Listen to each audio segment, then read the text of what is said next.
هلا تسمعون لهم ده؟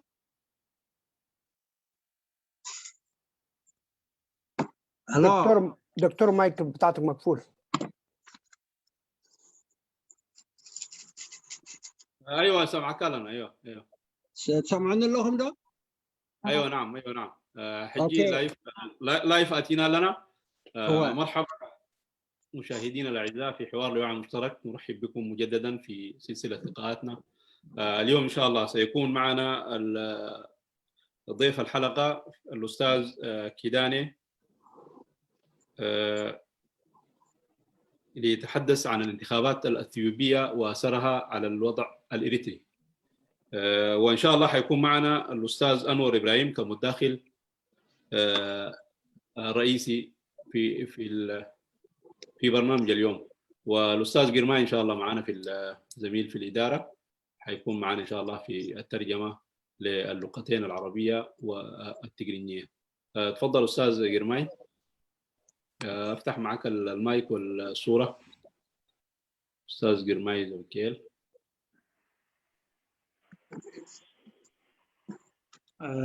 بمجمرتا حندم سيخون كل خاتكم زخبركمن اب مالت اب زوم سانا زلخمن كم اون بمراخبي محبراو مراخبيتات تكاتاتلنا زلخمن بارك بسمكمن بسمين كبور غاشانا ناتو كيدانا حغوس انقعد حن مسانا نابلنا نايلومي غاشانا كوينو مسقوم اون ጋዜጠኛ አንወር ኢብራሂም ዊን አብቲ ናቱ ሐሳብ ማለት ሐሳብ ከቢው ከም ካላ አይጋሻ ስለዚህ ክቡር ጋሻና ሎሚ ሸት ምሳና ከምሲሉ ሒዝዎ ዘሎ ዛዕባ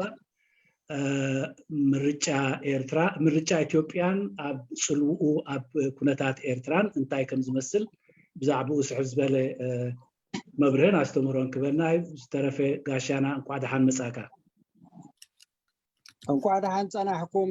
حوات مجمريا رحوس معلتي سوعات دي قبله انقع حقوسنا نمننتنا نيرتراو مننتنا جبيتنا نقعز زخالونا سوعاتنا حزبنا يوحنا نبلهم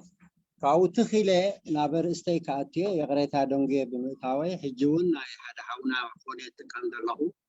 تقالاتيفنا بتو ጉዳይ كناتمو ጉዳይ ምርጫ ኢትዮጵያን ሳዕቤናቱ አፖለቲካ ኤርትራን እንዲያታርስቲ ሙሕጂ ምርጫ ኢትዮጵያ እንታይ ናይ በሐቂ ናይ ህዝብ ምርጫ ዲስ ናይ መን ምርጫ እዩ ሓደ ሕቶ ዕቢ ዝበለ ሕቶታት እንዳልዓልኩ ከይደ تحدي تتذكر خروم دلو لإثيوبيا انتايو كما جيرنا لإثيوبيا نودبها حجي يتودى بمتكل نعوم اب حادث نقال يسمامعو الفدراليزم دبحال جن فدراليزم سي منشراتات حوي بإثنيك فدراليزم دو جغرافياو فدراليزم دو اول كسب مثل استمركوس فدراليزم سي درزن مترجمات الله هجوء بمنقر دونك ترجموا فتنو لو جن أنا أنت أخبل دليل زلخو تاريخه وتأثات ومرجع إثيوبيا سي كما يتسرع سي زنبع والدبان بوليتيكاني صنيح وقصاب حجي بعين تاريخنا هيل سلاسة نيرو مسفناوي ويكازفانا وقازازا دحر ناي درج نيرو ناي سوشاليزم باسم سوشاليزم زخيد والدبا دحرنا ويانا نيرو باسم اثنيك زخيد ودبا حجي خا بلصقنا لمعاتاوي سلف دبحالكا اندغنا خا اب حدا زنبع كايدا خا يودبوالو مو مين يزمرص دلو مين يزمرارص دلو اندحر رينايو مخنياتو شعبيناتو كن تنتن سلازخونا حجون اندغنا زنبع كايدا يو حجون بلصقنا لمعاتاوي سلفي ابتعت زبل ጭርሖ ነንሕዶም እዮም ድማራረስ ዘሎ እምበር ሙሉ ህዝቢ ኢትዮጵያ ፍትሓዊ ምርጫ የካይድ የለን ሞል ብልጽግና ወይ ከዓ ልምዓታዊ ሰልፊ መጀመሪያ መጽሐፍ ቅዱሳዊ ጭርሖ ጀሚርዎ ፍቅር ያሸንፋል ኢሉ ድሓር ግን ነገር ኢትዮጵያ ነገር አዲስ አበባ ቀልጢፉ ኣብ ደማዊ ኩናት ኣትዩሎ ሕጂ ዓቕሙ ቅድም ቀዳድም ብቕዓቱ እንደይኮነስኒ ዓቕሚ ናይቲ ስማዕ ኣለኹ ዶ قصر ዓቕሙ ጨፍጭፉ ጨፋጭፉ ሃገር ከርግእ ይኽእል ደይክእልን እዩ ትኸይዱ ትፍትው እሞ ኣባና ፅቡቅ እንታይ እዩ ንሕና ብሙሉእ ኣፃብዕትና ብሰንኪ ኢሳያስ ነቲ ኩናት ስለዝኣተዎ ዘይ ጉዳይና እኳ ክነሱ ዳርጋ ጉዳይና ኮይኑሎ ማለት እዩ እሞ ሕጂ እቲ ዝሃረብናዮ ሓይሊ መን እዩ ክጣራነፍ መን እዩ ብስልጣን ክመፅእ ዝፍትን ዘሎ እቲ 30 ዓመት ዝተዋጋእናዮ ኣብ ዓባይ ኢትዮጵያ ዝኣምን ሓይሊ እንደገና ንኢትዮጵያ ክሕዛ ይመጣጠር ኣሎ ሕጂ ብዚ እቲ ፓራዶክስ እቲ ኣዝዩ ዘሰክፍ ነገርሲ 30 ዓመት ዝወሰደልና ኩናት ጌድና ካብ ሃገርና ፀረግናዮ ሓይሊ እንደገና ከዓ ሕጂ ናብ ስልጣን ከነምፆ ከዓ ንመውት ኣለና ከነልግሶ ካብ ኤርትራ ሜትና ሕጂ ከዓ ኣብ ስልጣን ንክመፅእ ንሱ ከዓ ንመውት ምህላውና ኣዝዩ ዘሕዝንን ዘገርምን ኩነታት እዩ እሞ ንዓና ንኤርትራውያንሲ ንሕና ድሌት ፍትሕን ዲና ፍትሒ ዝፀማእና ህዝብን ዲና ሕጂ እቲ ጎረቤትና ዝካየድ ዘሎ ምርጫ ኣይ ፍትሓዊ ኣይንጠቕምና ሕጂ መጨረሻ ውፅኢቱ ብዘይገድስ ውፅኢቱ ሕጂ እንድሕር ስርዓት ኣብይ ጨፍሊቁ ጨፋሊቁ ፀሪጉ ፀራሪጉ ብስልጣን ተመፅዩ እቲ ሕልሚ ዓባይ ኢትዮጵያ ዝብህግ ሓይሊ ኣብ ኢትዮጵያ ብደምና ኣብ ስርዓት መፅእ ኣሎ ማለት እዩ ሕጂ ንዓና ኩሉ ወየ ፋሕፋሕ ተበለት ኢትዮጵያ ወዮ ፋሕፋሕ ተደይበለት ተጠርነፈት እውን ኩሉ ወዮ እዩ ንዓና እሞ ዝኾነ ይኹን ኣወንታዊ ሳዕቤን ወይ ኣወንታዊ ፅልዋ ኣብ ሃገርና የብሉ እውን ባህላይ እሞዚ ከም መእተዊ የቅርቦ ዘለኹ ሽዑ ኣብ ክትዕ ርእይቶይ እንዳስፋሕኩ ክኸይደ የቀኒየለይ شكرا جزيلا استاذ كيداني استاذ جرماي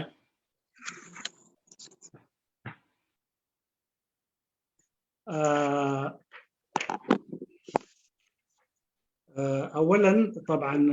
اشكر الغرفه وثانيه برضو ايضا احييكم او بمناسبه اليوم ايضا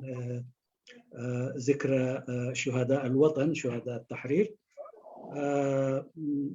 إن صح ذلك والموضوع هو طبعا انتخابات إثيوبيا وظلالها على الوضع الإريتري فعلا الموضوع هو موضوع كبير أيضا إثيوبيا كما نعلم طبعا يعني تمر مرت وتمر بوضع غير مستقر ابتداء من نظام الكهنوتي او الابوي اللي هو نظام هايلي سلاسي مرورا بنظام الدرج الاشتراكي ثم بودج ومفهومهم الثنيه الفدراليه وايضا اليوم حزب الازدهار ما بين الفدراليه وما بين المفهوم النظام الوحدوي ولكن كلهم ينشدون بطريقتهم والنظام الفدرالي طبعا كما تعلمون النظام الفدرالي هو مفهوم فدفاد ولكن ما الظاهر للعيان هو الوضع الإثيوبي هو غير مستتب وغير مستقر وذلك منذ مرورا بكل الأنظمة التي مرت عبر تاريخ الحديث لإثيوبيا الذي شاهدناه فالأنظمة هي غير قوية اليوم أيضا حزب الازدهار طبعا أتى كأنه حمام السلام وحيبسط في إثيوبيا السلام والاستقرار ولكن سرعان ما دخل في حروب دموية أهلية وأيضا هو في محك هل هو قادر أن يعني بطريقة أو أخرى أن جعل إثيوبيا مستقرة ولكن ما يهمنا هو وضعنا تحت هذا النظام طبعا داخل في حروب. نظام إريتريا أيضا أدخلنا، سواء ردنا أو أبينا، دخلنا في هذه الحروب وأصبحنا جزء منها، وقاعدين ندفع فاتورة هذه الحرب، وسندفع في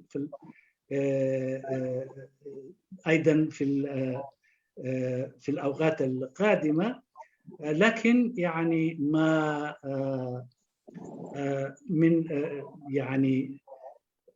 مما يتعجب له المرء ومن المفارقة إنه نحن طبعا أذلنا النظام الوحدوي في إثيوبيا بعد حروب 30 سنة، ودفعنا فيها الغالي والنفيس، واليوم أيضا ندفع ثمن غالي وتدفع دماء لإعادة هذه السلطة إلى حكم إثيوبيا. وإن قلنا يعني هل لنا مصلحة في هذه المسألة؟ طبعا من خلال إعادة هذه القوة الوحدوية إلى إثيوبيا بالطبع ليس لنا فيها مصلحة، ولكن أيضا نحن طبعا في كل الحالة متضررين، سواء كانت إثيوبيا موحدة ولا إثيوبيا المفككة. نحن طبعا نارها يشوينا، وبالتالي هذا يعني كمدخل ممكن أرى هو هذا المدخل اللي نتحدث فيه، ولكن حنتعمق فيه عبر الأسئلة والأجوبة. نبخا كذلك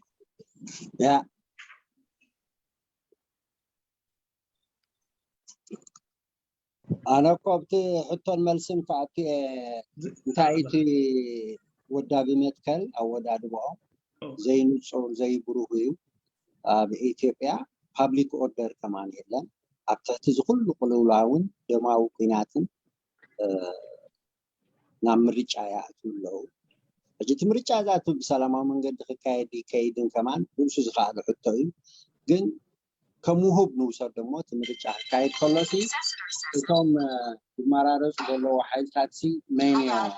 مانيوم كم دمارارس دلوا حيل تات كم دمارارس دلوا حيل تات نحدهم نسبي إثيوبيا قديفهم كم عباي إثيوبيا دبيرة اليوم كان عنا كنينا نريهم ناتو صلوا أبيرترا سلزلوا وزيدا عباي إثيوبيا نعنا أدكيمو بحرتاتنا زبدة حيلي تبدي هاي لسلاسة أبدي درجة استقالسنا حيلي التي عند زجرهم كا نعوب سلطان كنا مثل نموت مهلاونا سنكي إساياس كا كل جزء بوليتيكو نايتيبيا بوليتيكا دحوسة سلزقنا ملو تاريخه نتي إرتراونا تيربشوا هجي إثيوبيا وشناقيكون زبيتها وشناقيكون ناس هدد نفتحاونت هدد نلعلاونت هدد معباليثات يجي سبوق تلواي بلونا بسينا ولا هم رجع فتحاو مرجع سلبي يكون السنة أنت كان دبداماتي مو أبحثون ملسن زيادة كبره رئيته إذا محرك. طبعا الوضع العام غير واضح في إثيوبيا اليوم، وفي ظل هذا الوضع المتفكك والحروب إنه أي انتخابات تخوض إثيوبيا أنا لا أدري، ولكن الانتخابات ما يهمنا هي أي القوة هي القادمة في هذه الانتخابات إلى سدة الحكم. بالطبع القوة القادمة إلى سدة الحكم هي القوة التي تؤمن بوحدة إثيوبيا والتي لها أطماع والتي ترى لها أطماع في إريتريا. فبالتالي لن نتوقع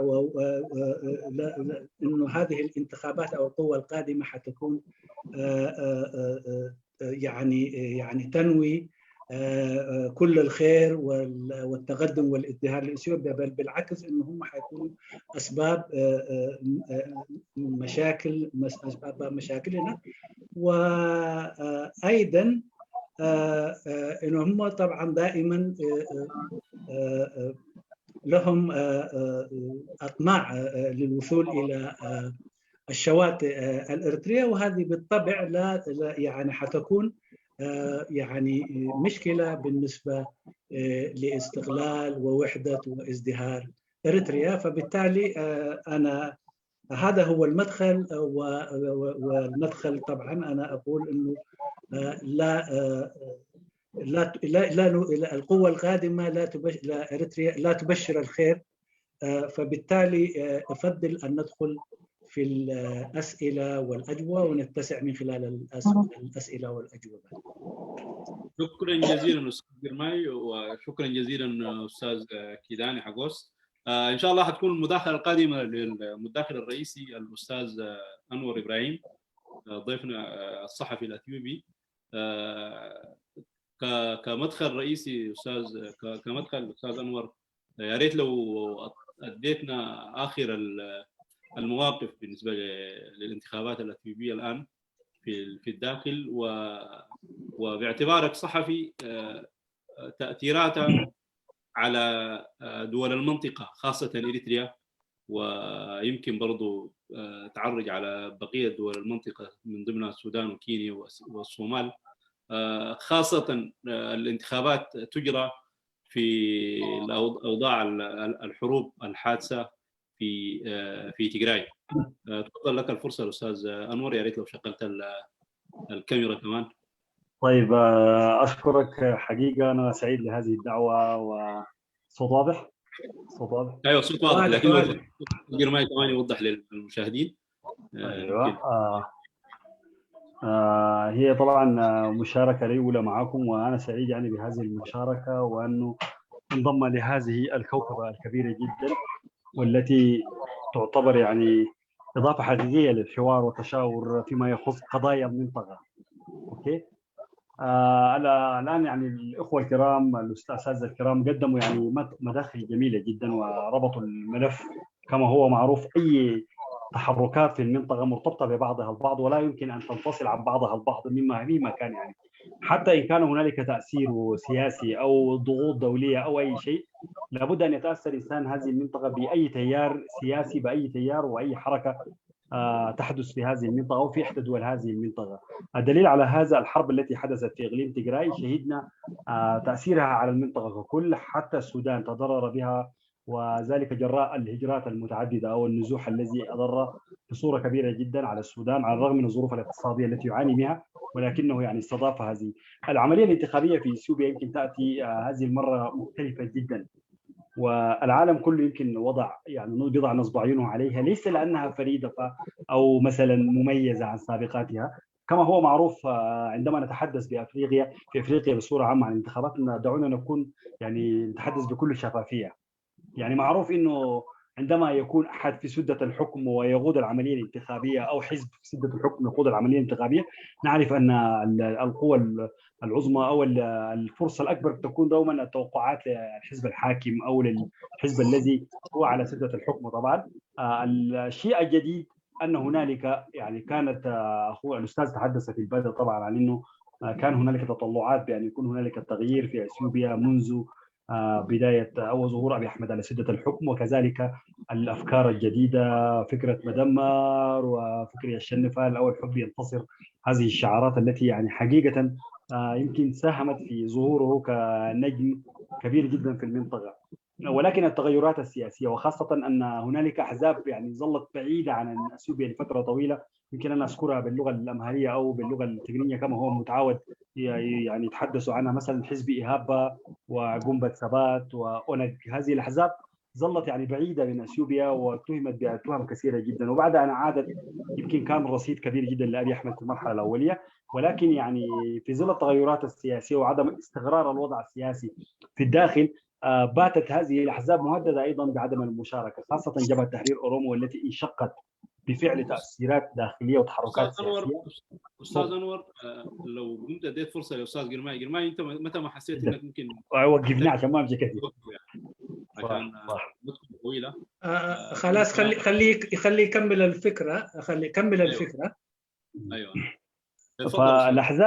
فالأحزاب دي طبعا يعني لما جات يعني يمكن كان في يعني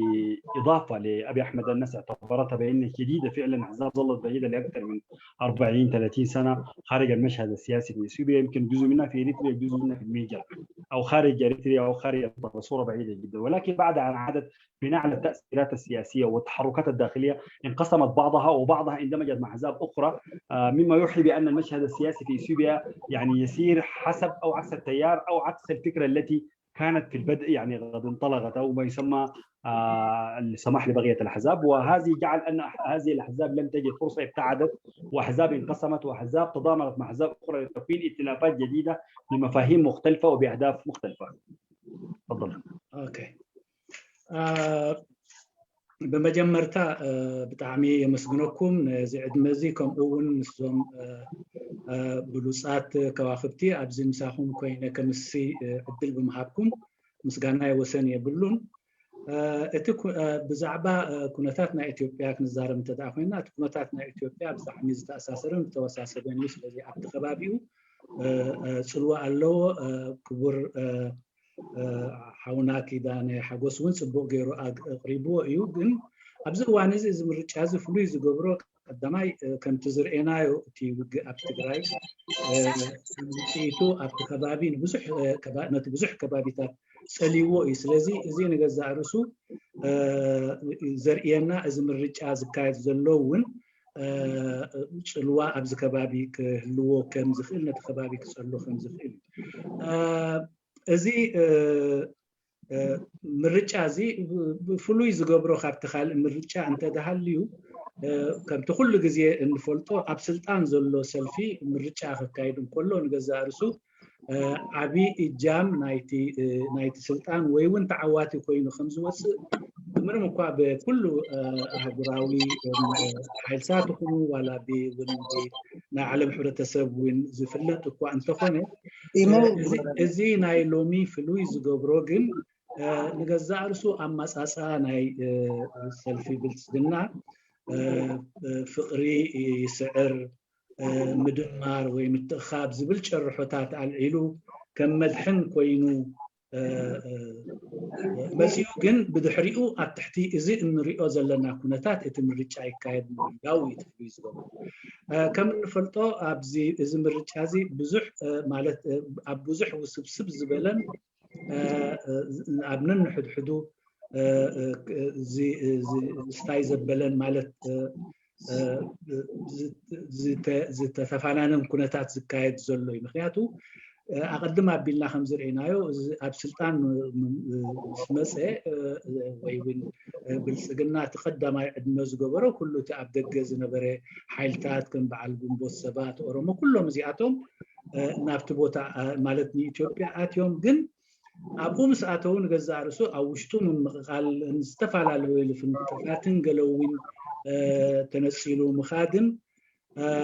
እዚ ኣብቲ ኩሉ ኣብዚ ኩሉ ዘጋጠመ ኩነታት እዚ ይካየድ ምህላው ንገዛእ ርእሱ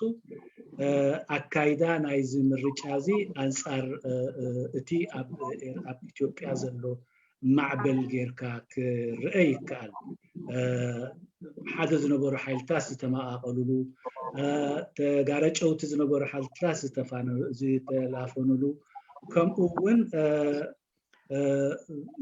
ገሊኦም እውን ጨሪሾም ተዋሲኖም ካብቲ ናይቲ ምርጫ ቦታ ኣብ ካልእ ሸነኽ ኣብንዑ ኣብ ምፅራርን ኣብ ዘለውሉ ኩነታት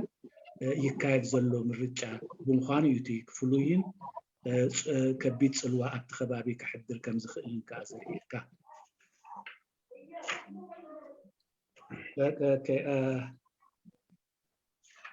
تفضل واصل استاذ انور. طيب واضف الى ذلك يعني العمليه الانتخابيه امكانيه استاذ انور في امكانيه تترجم مداخلتك ايضا؟ بشنو بالتقريبا؟ بشنو؟ والله بس انا بتكلم وبسمع لكن الترجمه ممكن تخوني في بعض المصطلحات. خلاص اوكي استاذ جرماني. خلاص يعني شويه المصطلحات السياسيه احيانا بيكون فيها بعض الاشكاليات. اوكي قلت تقريبا ابدا بيسمع اوكي فظلت شنو يعني تأجيل العملية الانتخابية في المرحلة الأولية، وخاصة التي يعني كانت في اتجاهها يمكن الجانب السياسي يطغى على الجانب التسييري للعملية الانتخابية، اللي هو كان بعذر كورونا وعلى الرغم من أنه كورونا أو فيروس كورونا في المرحلة الأولية كان في إثيوبيا لم ينتشر بصورة كبيرة جدا، تم تأجيل الانتخابات، وظلت تأجيل العملية الانتخابية إحدى مقومات الصراع ما بين الحكومة في الفدرالية وجبهة تحرير تيغراي، وأجرى الإقليم طبعا انتخاباته، فكانت حالة بتاعت شد وجذب أدى للتطور تطور بداية الصراع في الشمال الأثيوبي ما بين الحكومة وإقليم تيغراي. أضف إلى ذلك في أحزاب ظهرت في المشهد السياسي، هي عبارة عن أحزاب يعني يمكن أجندتها السياسية ما واضحة، ولا يمكن أن تتنافس مع الأحزاب الكبيرة التي أبعدت ببعض الأعذار، خاصة فيما يسمى المؤتمر التنظيمي لجبهة تحرير أورومو، وكذلك بعض المشاكل والتحديات التي واجهت جبهة تحرير أوغادين، والتي كانت قامت مؤتمر وانقسمت في المرحلة الأولية، ثم بعد ذلك قدمت مؤتمرها، ولكن ظل خلاف حاد جدا ما بين الجانبين المنقسمين في إقليم الصومال الأثيوبي. واصل بعدين.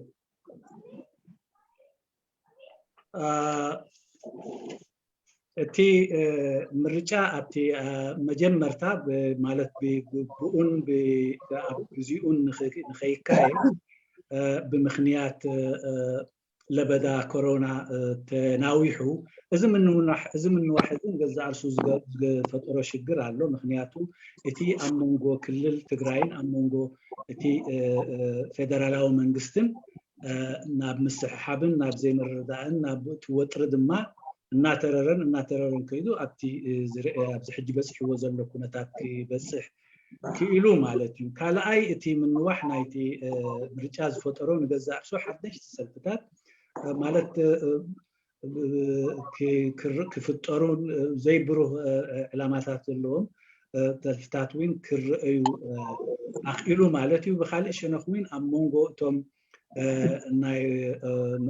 ናይ ኦሮሞ ሓርነት ኦሮሞን ኣብ መንጎ ማለት ናይ ኦጋዴን ምንቅስቃሳት እውን ኣብ መንጎ እዚኣቶም እውን እቲ ምፍልላይ ተራእዩ ዋላ ብጉባኤ ደረጃኦም ከይተረዳድእሉ ኣብ ክልተ ምግምማዕ ኣምፅኡ። ስለዚ እቲ ሓይልታት ንገዛ ርእሱ ጥርኑፍ ዝነበረ እውን ተፈላለየ ርእይቶ ሒዙ ኣብ ተፈላለየ ቦታ ደው ክብል ገይርዎ እቲ ምንዋሕ ናይቲ ምርጫ ማለት። أضف إلى ذلك الآن المشهد السياسي يمكن حرب تيغراي يمكن عملت تأثير كبير جدا على الداخل الأثيوبي، خاصة الضغوطات الدولية، وشهدنا ذلك خلال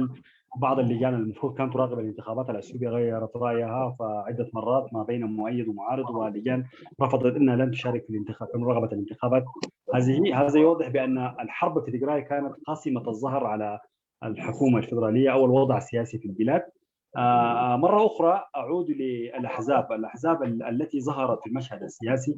اللي هي تتهم حسب المشهد السياسي الداخلي بأنها أحزاب وحدوية أو داعية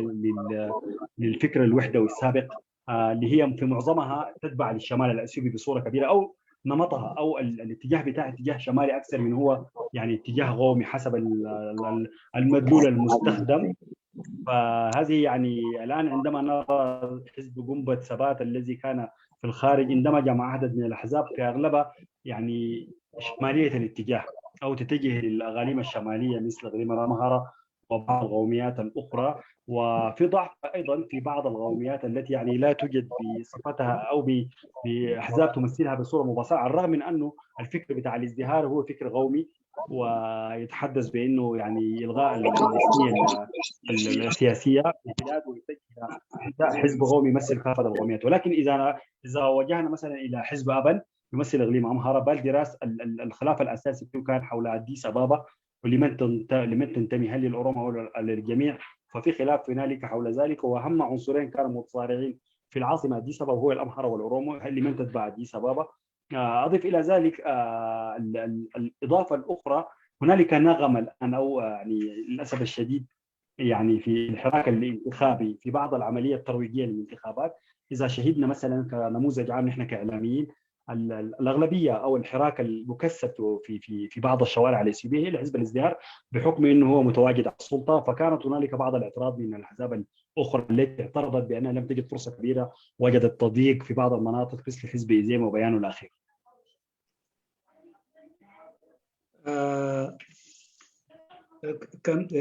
ከምቲ ዝፍለጥ እቲ ውግእ ትግራይ ማለት እቲ ዝዓበየ ሽግር ወይ ዝዓበየ ነቲ ኩነታት ኣብቲ ዝገደደ ሸነኻቱ ካብ ዘብፅሐ እዚ ኩነታት እዚ ምዃኑ ብሩህ ምክንያቱ ኣህጉራዊ ሸነኻት ኣለዎ ብጣዕሚ እዚ ጉዳይ እዚ ከዓርፍ ከም ዘለው ተፅዕኖታት ዝገብሩ ስለዚ እቲ ውግእ ዳርጋ እቲ ነቲ ዝነበረ ኩነታት ብዓብይ ፀልዩ ኣብቲ ዝዓበየ ምግማዑ ዘብፅሐ ንሱ እዩ ኣብዚ ክርአ ዘለዎ እተን ሓድነታውያን ሰልፍታት ንገዛእ ርእሰን ሓደ ካብዚ ክስታይ ዝስሕቡ ዘለውን ወይ እውን ካብቲ ምርጫ ነቲ ምርጫ ዝቃወሙን ኣለዉ ምክንያቱ እዚኣቶም ድማ መብዛሕትኦም እቶም ናይ ሰሜን ሓይልታት እዮም ምክንያቱ ብእቲ ኣራእዮም እቲ ሓድነታዊ መንግስቲ ወይ ሓድነታዊ ዝብል ክኸውን ከሎ ካልእ ወገን እውን ምስ እቶም ብሓይሊ ኣዲስ ኣበባ ንመን ትበፅሕ ወይ ናይ መን እያ ኣዲስ ኣበባ ዝብል እውን ምስ ኣምሓራን ምስ ኦሮሞን ብዝለዓለ ደረጃ ካብ ዝፀሓሓብሉ እዞም ናይ ሰሜን ሓይልታት እዮም ብካልእ ሸነኽ እውን ዋላ እኳ እቲ ናይ ብልፅግና ሰልፊ ብሄራዊ ሰልፊ ወይ ንኩሉ ዝሓቁፍ ኮይኑ እንተቀረበ ብዙሕ ኣካላት ወይ ኣህዛብ ናይ ኢትዮጵያ እውን ከይተሓቅፉ ዝተረፉ ምህላዎም ክርአ ይከኣል ማለት እዩ በዋስል ብትካልእ ብብዝሒ ኣብዚ እዋን እዚ ተርእዮ ዘሎ ብብዝሒ ድጋፍ ዘለዎን ብብዝሒ ድምፂ ክረክብ የሉ ዘርእየካ ተርእዮ ዝርአ እውን እዚ ተርእዮ እዚ ብሓቂ ኩሉ ግዜ እቲ ኣብ ስልጣን ዘሎ ሰልፊ እዚ ዓይነት ብልጫታት ወይ እዚ ዓይነት ደገፋት ይርአ እዩ واصل استاذ طيب الان التحدي الاكبر هو في المرحله القادمه هنالك مناطق الان لم تقم فيها الانتخابات اقليم تجراي الفهم العام بانه المشاكل والاحداث السياسيه او الامنيه في الاقليم هي التي ابعدت انه او يتم ابعاد اقليم تجراي لا تقام فيه الانتخابات واحد حتى هذه اللحظه لم يوضع في الخطه متى تقام الانتخابات في اقليم تجراي ثانيا بعض المشاكل الفنيه وبعض الاشياء ادت بان يتم استثناء اقليم الصومال الاثيوبي وأوغاديل حتى 6 من سبتمبر القادم. اضف الى ذلك هنالك بعض الدوائر في مناطق اوروميا في غرب اوروميا وفي مناطق بني شنغول وفي بعض المناطق التي يعني تم استبعادها من هذه الانتخابات بسبب المشاكل الامنيه. اذا بهذه عندما نرى الانتخابات الاثيوبيه الحاليه السادسه تختلف عن سابقاتها في طريقه الاعداد، في طريقه التسيير، في طريقه تنفيذ الخطه العامه، في طريقه التصويت ذاته في حد ذاته، لانه لا توجد انتخابات في اثيوبيا تم تاجيلها او تقسيمها لمراحل سوى هذه الانتخابات، ولكن في جميع انحاء البلاد كانت تقام في فتره واحده. هذه هي التحديات. التحدي القادم عندما تنتهي النتائج او تصل دي كتوقعات كيف سيكون الموقف. هنالك اقليم ما زال تحت الصراع واستبعد من الانتخابات، هنالك اقليم سيكون انتخاباته في سبتمبر، هنالك مناطق ودوائر متعدده جدا في مختلف المناطق تم استبعادها او ايقافها لفتره محدده. سيكون هنالك تحدي كبير جدا، يعني على الرغم من انه التجارب السابقه كانت تتهم فيها الحكومات التي على سده الحكم بانها زورت وفعلت وكذا، التحدي الغالب ليس كذلك فقط، بل كيف سيتم حلحله خلافات او ابعاد هذه المناطق، وكيف يتم تسويه هذه المناطق التي لم تصوت. هذه كنظره عامه جدا للانتخاب. بعد ذلك لو في اي سؤال ان شاء الله انا مستعد يعني اجاوب، عشان الموضوع عندي كثير لكن ما داير اقوم اعرضه كله، يكون واخذ حيز كبير. ماركس ቀፂሉ እቲ ዓብይ ብድሆ ናይ ዝምርጫ እዚ ዝካየድ ዘሎ ምርጫ ሓደ እቲ ኣብ ትግራይ ዘሎ ውግእ በዚ ምክንያት እዚ ትግራይ ንገዛእ ርእሳ ኣብቲ ምርጫ ክትሳተፍ ኣይኮነትን። ስለዚ ሓደ ክልል ብምልኡ ኣብቲ ምርጫ ኣይክሳተፍን እዩ። ካልእ ብምክንያት ቴክኒካዊ ጉዳያት ኣብ ኡጋዴን ስጋብ ሰፕተምበር ወይ ስጋብ መስከረም ዝተመሓላለፈ ናይ ምርጫ ኩነታት ኣሎ። ከምኡውን ኣብ ገለገለ ቦታታት ናይ ኦሮሚያን ቤኒሻንጉልን ምርጫ ኣይክካየድን እዩ። ስለዚ እዚ ቴክኒካዊ ጉዳያት እዚ ንገዛእ ርእሱ በዚ ብምክንያት እዚ ኣርባዕተ ብድሆታት እዚ ምርጫ እዚ ካብቲ ዝሓለፈ ምርጫ ብጣዕሚ ማለት ፍሉይ ዝገብሮ ወይ ከዓ ብዙሕ ጉድለታት ዘለዎ ዝገብሮ እዚ ብድሆታት እዚ እዩ። ምክንያቱ እቲ ዝሓለፈ ምርጫታት ነዚ ኩሉ ማሊኡ እቲ ዝነበሮ ፀገማት ናይ ምጭብርባር ወይውን ድምፂ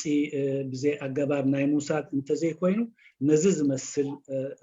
ብድሆታት ኣይነበሮን እቲ ዓቢ ብድሆ ወይ ከዓ እቲ ዝዓበየ ብድሆ ከዓ እቲ ድሕሪ ምርጫ ዝፍጠር ኩነታት እዩ ምክንያቱ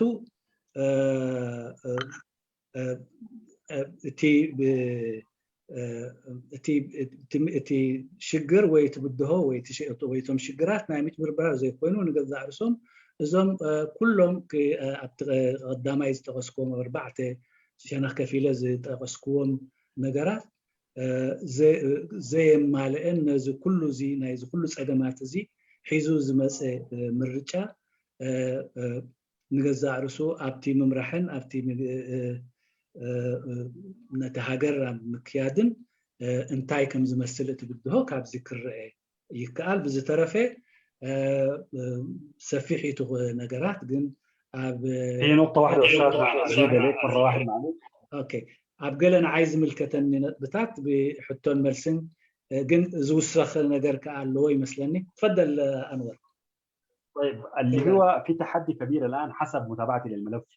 اللي هو مثلا حزب زي جبهة تحرير أورومو ظل يعني في الخارج لفترة قرابة الثلاث عقود فعندما عاد إلى البلد كان هدف يشارك في الحراك السياسي وقد يجد فرصة جدا ولكن الآن انقسم وأبعد أو بطريقة أخرى هو يمكن أبعد نفسه أو أبعد من هذه العملية وهنالك مثلا زي مؤتمر أورومو الفيدرالي الذي تكون من مختلف الأطياف السياسية في أورومو أيضا أبعد نفسه إذا هؤلاء أو هاتان أو هذيل أكبر حزبين كبيرين في البلاد لم يشاركوا في هذه العملية الانتخابية يمثلوا يمكن جزء كبير جدا في اقليم اوروميا بالنسبه لشغلهم التاريخي ودورهم النضال القديم في المنطقه على الرغم من انه جبهه تحرير تجراي او الجبهه الثوريه في المرحله السابقه حاولت اسقط جبهه تحرير اورومو صفه الارهاب وبعدها على الرغم من ذلك ظل الحزب يقوى من وقت لاخر وشعبيته تزداد اذا ما هو مستقبل القادم في ظل الحراك السياسي في البلاد واعتبر هو سيكون عنده دور كبير جدا في المرحله القادمه في ظل التحركات السياسيه في البلاد ሓደ ዓቢ ብድሆ ክጠቕሶ ዝደሊ ንገዛእ ርእሱ እዚ ኩነታት ኣብ ኢትዮጵያ ተፈጢሩ ዘሎ ክልተ ማለት ሸነኻት ናይ ኦሮሞ ብሓደ እቲ ግንባር ነፃነት ኦሮሞ ን30 ዓመት ኣብ ደገ ዝነበረ ኣብዚ እዋን እዚ ካብቲ ምርጫ ነብሱ ኣግሊሉ ኣብ ናይ ምፅራር እንተኣሽምሉ ከምኡ እውን ካልኣይ እውን እቲ ናይ ፌደራል ኦሮሞ እውን ብዝተፈላለየ መንገዲ ካብዚ ምርጫ እዚ ርሒቁ ኣሎ ማለት እዩ ስለዚ እዚ ክልተ ግንባራት እዚ ንዝገዛእቱ ናይ ሰፊሕ ህዝቢ ውክልናን ኣባልነትን ዘለዎ ንሱ ዘይሳተፎ ምርጫ ንገዛእ ርእሱ ዓቢ ክፍተት ኣብቲ ናይ ምርጫን ኣብቲ ተሳታፍነት ናይ ህዝብን ምህላው እዚ ሓደ ካብቶም ዓበይቲ ብድሆታት እዩ شكرا جزيلا استاذ انور نشكرك تسلم ان شاء الله ممكن نعمل تنويه لانه الان بعض المداخلات متاح حتى يقدموا اسئلتهم او مداخلات قصيره لا تتجاوز 3 دقائق وتوجيه اسئله مباشره للاستاذ الضيف كيداني حقوس وايضا للمتحدث الرئيسي الاستاذ انور إبراهيم تفضلوا ممكن موقع سيلنا خاوخا نحب حتون ريتون كناتينا حتصل زبالة 3 دقائق زي بزحة نتوم نقاشانا كيداني حقوس حتو نقبلو كمون قاشانا أستاذ أنور إبراهيم كا حتى نقبلو مالتي ቀልጠፍ ኢልና ምክንያቱ እቲ ናይ ኪዳነ ሓጎስ ሽግር ኣብ ግምት ነእትዎ ምክንያቱ ኣቀድም ኣቢሉ ናይ ባትሪ ፀገም ከጋጥሞ ክኽእል ስለዚ ኣብ መንጎ ከይቆርፀና ክንጥቀመሉ ኣለና እቲ ግዜ በጃኻ أو قرماي حجة أتي دحاني حجة أوكي أتي أوكي Thank you قرماي أوكي مرحبا استاذ اهلا وسهلا استاذ كيداني مرحبا وقال سلام مساكا ان شاء الله حتكون معنا استاذ نوري محمد عبد الله لك الفضل ان شاء الله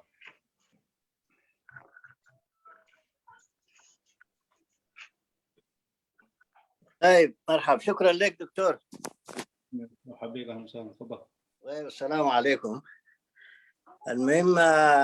شكرا لكم اول لتقديمكم ندوه بالعنوان ده، وانتم ذاتوا ماشيين مع الاحداث، يعني فعلا دي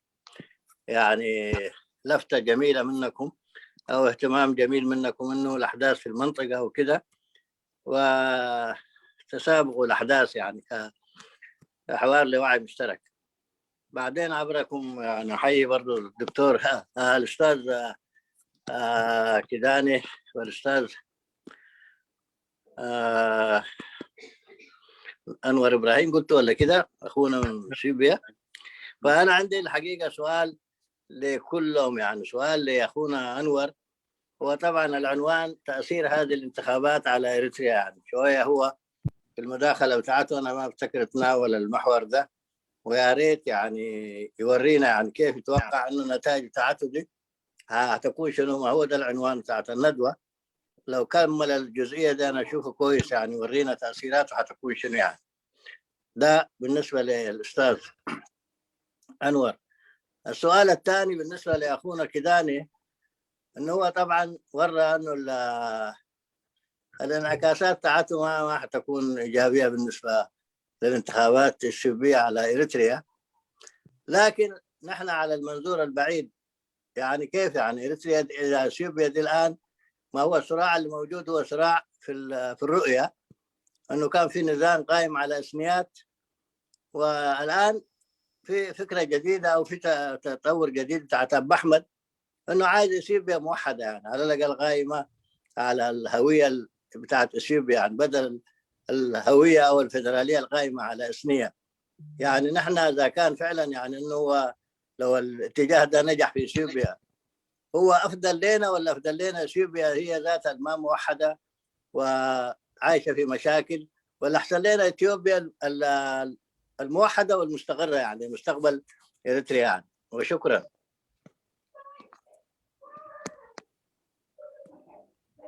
شكرا جزيلا استاذ نوري. ناخذ سؤال استاذ جرماي ولا ناخذهم سؤالين؟ قال استاذ نوري ترجم مداخلته. استاذ نوري ممكن ترجم المداخله. تفضل. اوكي. المهم انا انتهى جزء الاخوه بمجمرتها سلام بخالي هذه حبار ذاتي جروب مسقانا انه زي جي وعي كنتات مكتال زي من رجاب اثيوبيا كبابينا زخون زلو يشيو ملعال بتاع بيصبغيو ونتم برد السمهورو ذهبنا مسكن فهو حليفو كلت حتى تات اللواني لاني هذا حتوني حونا انور ممر انور انه تيخ اي ملؤون مثل في زباله مخنياتو تي ارستي بزعبات الوا من رجال اثيوبيا باريتريا، يعني لازم انتاي بخميري او مالتيو صلوه خمي كوني له زي انت زي ملأت بغنيرو الى يعني لازم ابداي ملأ النايبل كالاي تحطو لممر كداني صبغ السمهوريو، لكن حاله طبعا ابدا يجي زخيز الله خنتات كركس زخيز الله باثيوبيا ابتي ترانزيش يعني مكيار يوم زلو يعني لوتي اب اثيوبيا اب بهرات ابناي بهير بوليتيكا ولا ابناي زر بوليتيكا زنبرت يدي كم سنه حساب على الاقل في باحمد امتيو زلو زي بخمي تكبر زي كالي قداي، لكن احنا اندحري انتهي عنا دحاشه اثيوبيا سمرة اثيوبيا سلام زلوا اثيوبيا ولا ابتي ناي زر بوليتيكات سمرت اثيوبيا معنا نيرترا او انتاوت تخون اثيوبيا بخميت رياض بالتحطون دحري كنت حاقي الى يعني.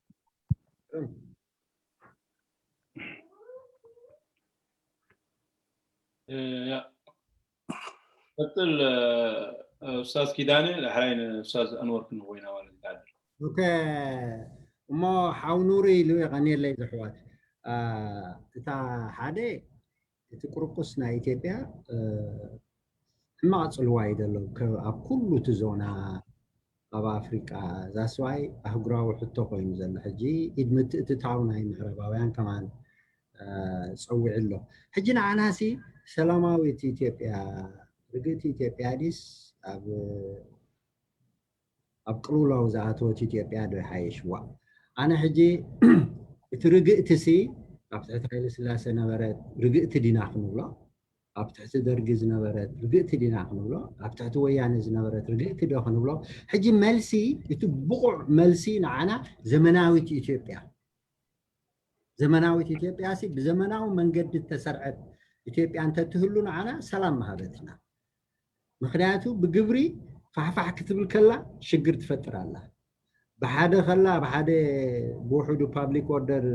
زرغاغص منግስት خلاون اب كل جيزه انصار ኤርትራ እንታይ ከም ዝኾነት እዚ ጉዳይ እዚ ሲናይ ሕቶታት ሕቶ ብዙሕ መስናዕት ዘድልዮ እዩ ማለት ብሸነኽ ሱዳን ወላ ኣብ ሰላም ተሃሉ ወላ በግት ተሃሉ ለኤርትራዊ ፖለቲካ አይርብሾኒ ብሸነኽ ኢትዮጵያ ግን አታሃሉ بزي قدس كل جزء سقات ناي هاجر إيرتراي لذي تقولي نحنا إثيوبيا تتعي أي تتعي تتقندي إذا قدسنا كما جرنا هاجرنا بزمنا وملكة نودب مو دحرنا بستود بيناي حزبي سلطان أنتينايا أنا هاجرنا إيرترا إثيوبيا أنتاي تخو سودان أنتاي تخو أمريكا أنتاي تخو ناي مكل خال عقمي هلونا ስለዚህ ተዛዓበ ጉዳይና ሲ ጉዳይና ዘይንገብር ምህላውና ይቀንድ ደሰክፈል በራብ ኢትዮጵያ ስለ ቋጣጠሮ ንፈይል የለን ሕማቅ ዕድል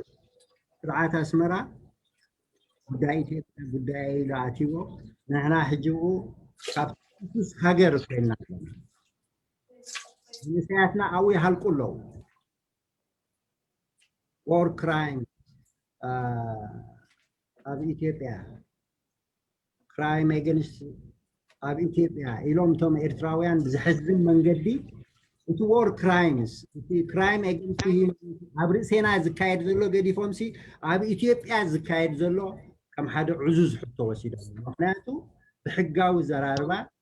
crime against humanity ab ርእሲ ስደተኛታት ናይ ኤርትራውያን ab Ethiopia ዘለው ተፈጽሚ معناته وعل ناي جنبا وعل ندحرينا يو عنكس كلته war against crime against humanity له بفلا يبل من سدتኛታት ጉዳይ ስደተኛታት ይላል ስለዚህ እቶም 100 ሺህ ዲዮም 170 ሺህ ዲዮም 370 ሺህ ዲሎ ስደተኛታትና ገዲፍና እትኡ ዝቅዘፍ ዘሎ መንእሰይና ገዲፍና ሓደ ኢትዮጵያዊ ሽግር ከም ቀዳማይ درجة الحمدلله مسرعنا زي بطعمي زحزن كنتاتيو زقرم كنتاتيو سلازي نبتا ناي نور حطو خيد بقبر بحسب زمناوي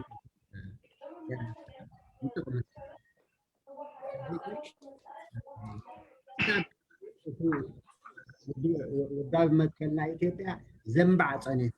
الجون زنبع يزلل بقرقص ببرات يوم شجرهم فتحوا زخود زلوا زي حماق الواين عنا إذا نايت مريج أنت خون خلوا حتى يجن يتقلد نحنا حتى زلنا نحنا كم إيرتراويانسي تمريجا كم رؤوس خالر استخنزار تخنا فتحاودي أي فتحاون تقاطعوا كمان أي كربان بحلا يعني نفسهم كا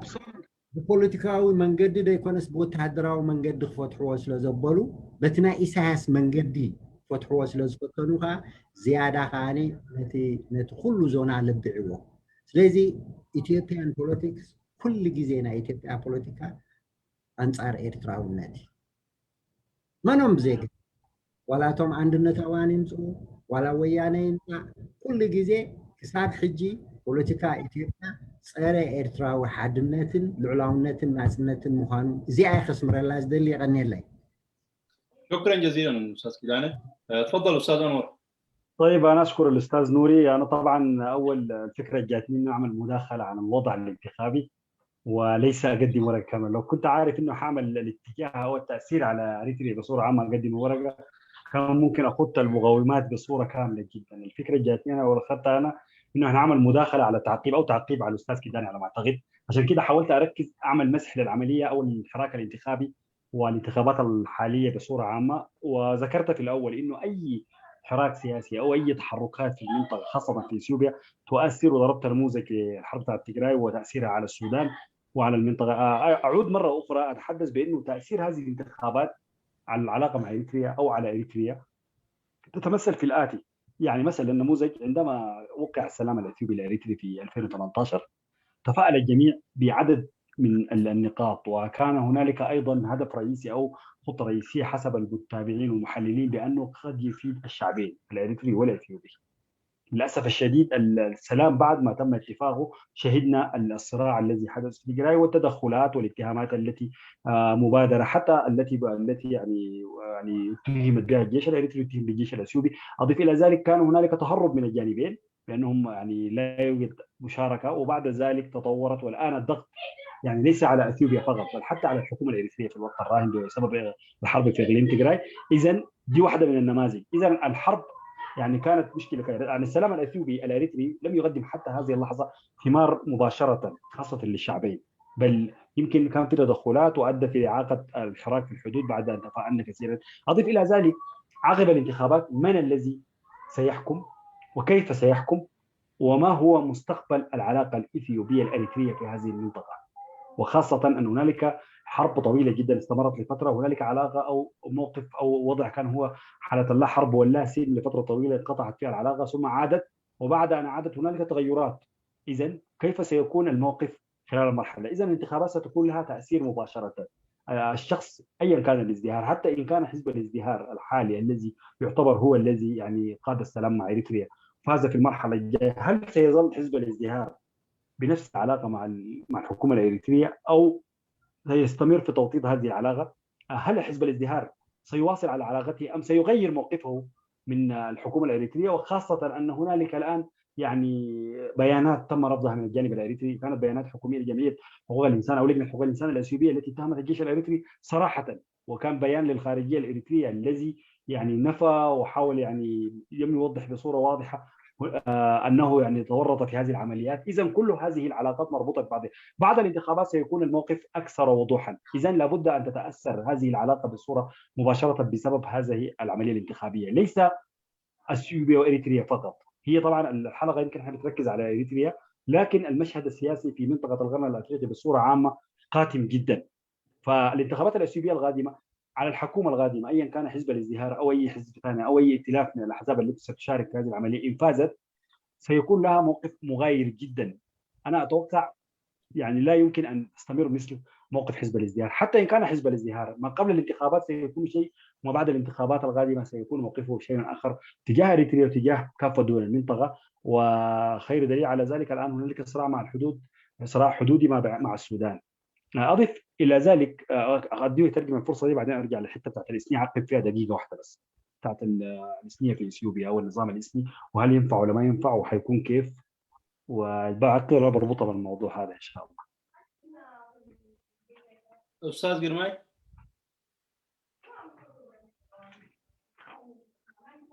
لك ايو انا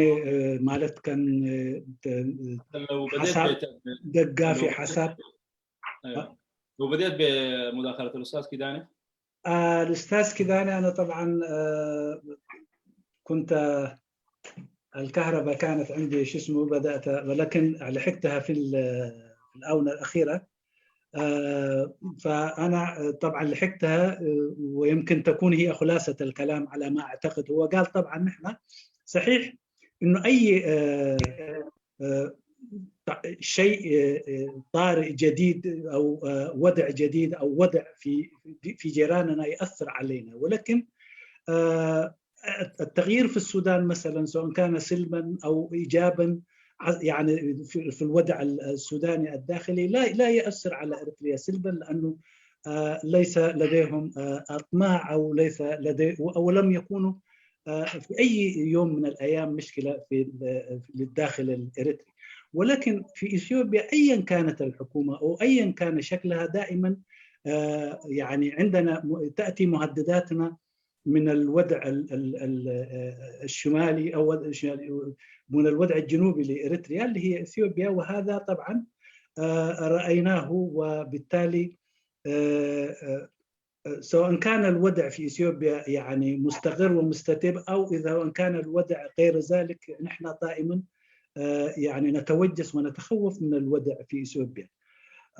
علاوة على ذلك إنه النظام في إريتريا دخل في هذه الحرب، وأيضا يعني حتى وصلت توجه أسابيع الاتهام ضد بإدانته بالحرب ضد الإنسانية، وهذه طبعا خاصة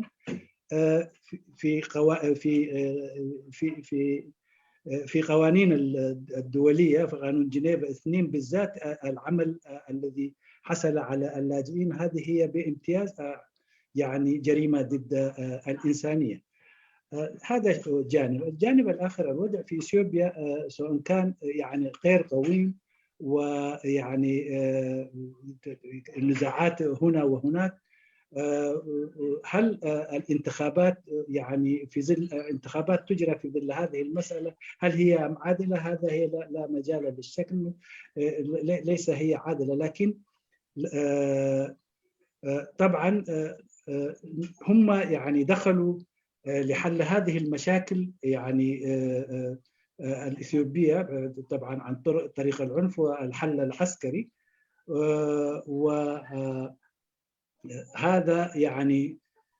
فبالتالي إثيوبيا بوضعها هذا أو بوضعها آخر هي مشكلة. لكن نحن كل ما يهمنا هو ليس إثيوبيا، لأنه ما يهمنا هو أن نبني دولتنا، وأن نبني ونوحد شعبنا، وبعد ذلك سواء كان المشاكل تأتي من إثيوبيا أو من غير إثيوبيا فنكون في وضع نحمي فيه نفسنا. لكن نحن لم نوجد في هذه الوضعية حاليا، فبالتالي أنا أرى يعني إثيوبيا في كل الحالتين هي مهدد للشعب الإريتري والأراضي الإريترية. هذه هي الجزئية اللي أنا لحقتها من الكلام للأستاذ كيدانا حاغوس. فإذا كان في شيء نقاط فاتتني ممكن ما أظن نقاط كثيرة، لكن هو طبعا بدأ حديثه بقوله إنه يا أخي ارتكز على سؤال الأستاذ نوري في إنه أيهما أفضل لنا، يعني أفضل لنا هل أثيوبيا المستقرة أم أثيوبيا المتنازعة؟ وهو أشار لأنه حتى التعريف على إنه أثيوبيا المستقرة كيف نقدر نعرفها بأن هي مستقرة؟ هل نقدر نعرف نظام الدرج كان نظام مستقر مثلا، أو أثيوبيا مستقرة في عهد الدرج وكانت مستقرة في عهد هايلة سلاسي أو في عهد الوياني تجراي؟ أجاب بلا، وقال إنه الاستقرار المحكوم بالقبضة والقوة لا يعتبر استقرار، وواصل هي نفس الجزئية اللي أنت قلتها الباقية يعني. تفضل. والجزء بتاعت أنور. أتو إبراهيم أنور إبراهيم لكعيو أنا أبتينا إثيوبيا مرجعنا نابو طرح يا أتو كيرة تزاريبة مخنياتو نتينا أتو كدانا حساب مدقافن أبو قال حساب من لا أنطرح غيره سلازبو يأكل بزبل نعو طرح استابيل جن سلوا أب إرثرا لو دبلون زبلون كم تقدم بيلز توسكو زي أب إرثرا أب إثيوبيا زلخنتات سلوا أب خبابي اللو أب إثيوبياون أب إرثرا دما بفلوي سلوا اللو مخنياتو ملس إلا ندحرس متدارينا أتي سممع سلام دحرم ختامون جزء رسول زخنا يكون تسممع نافرز هبلون ناب ربحنا كلتي إثباتات أبكم متماتو كلتيفو ناب جتش تجراي قصيو جميرو مالتي سلازي إتي ناي سلام سممع نجزء رسول فرز ترخبو نجر أيقونن كابو زتربحه حزبي ون يلن دحري إزاز كايد زلهم رجع مستقل قناتاتو جن من يكمرح بزي قدس بالسجن كمس زخيل سلوا اللو ده بلون انت داخل بحر كوينا بيرتاح سلوا اللو بالسجننا وين انت خونه تزمتس بتي زلوا زندنا كقصل ديومس إيرترا نجزع رسول أبزينا يحطوا ملكت علو مخنياتو أبز حذف أوان وين انت خونه تي ሰብኣዊ መሰል ደቂ ሰባት ኢትዮጵያን ገዛ ኣርሱ እቲ ኣብ ክልል ትግራይ ዝተገብረ ጥሕሰታት ወይ ኣብ ልዕሊ ሰብኣዊ መሰላት ዝተገብረ በደላት ንገዛ ኣርሱ ናብ ኤርትራ ገፁ ኣብ ዘመልከተሉ ካብ ኤርትራዊን ካብ ወፃኢ ጉዳይ ሚኒስተር ናይ ኤርትራ ዝወፀ እውን ናይ ማለት ነቲ ኩነታት ናይ ምፃጉን ዘይምቕባሉን ርኢና ኢና እዚ ሓደ ካብቲ ምጅማር እዩ ግን ብርግፅ እውን እቲ ኣብ ምንታይ ናበይ ገፁ ክኸይድ እዩ እቲ ናይ ብልፅግና ንገዛ ርእሱ ብሩህ ኣይኮነን ኮይኑ ግን በዚ ዘለዎ መርገፅን በዚ ሕጂ ዝብሎ ዘለን ዝኸይድ ኣይኮነን ስለዚ ዝተፈልየ መርገፅ ክህልዎ ስለ ዝኽእል እዚ መርገፁ ድማ ኣብ ኤርትራ ይኹን ኣብ ሱዳን ይኹን ፅልዋታቱ ኣለዎ ማለት እዩ ስለዚ ካብዚ ጠጠው ከብል ሞ ቀፂለ ከዓ ክውስኽ ሓሳበይ ልብዚ ጠጠው ኣቢሉ ዘሎ ስለዚ ኣብ ኩሉ ፅልዋ ኣለዎ ፅልው ብኣሉታዊ ንገዛ ርእሱ ኣብዚ ናይ ሱዳን ኩነታት ፀልዩ ምህላው እውን ገሊፁ ስለዚ ብኣጠቃላሊ ዝምድና ብልፅግና በዚ ዘለዎ ዝቕፅል ኣይመስልን ምስ ኤርትራ ስለዚ ዝተፈልየ መርገፅ ስለ ዝህልዎ ፅልውኡ እውን ዝተፈልየ ክኸውን እዩ طيب أنا حضيف بس نقطة واحدة اللي هي كان فكر أستاذ كيدان يتكلم فيها اللي هي فكرة إنه هل النظام الإثني القائم في إثيوبيا هو المفيد ولا مو مفيد؟ أنا حسب وجهة نظر ومتابعتي في الفترة السابقة حتى خلال فترة الصراع الإثيوبي الأريتري في هذه الفترة النظام الإثني كان نظام جديد ففي أكثر فترة كان فيها نوع من الاستقرار في الداخل حتى على الرغم من الخلاف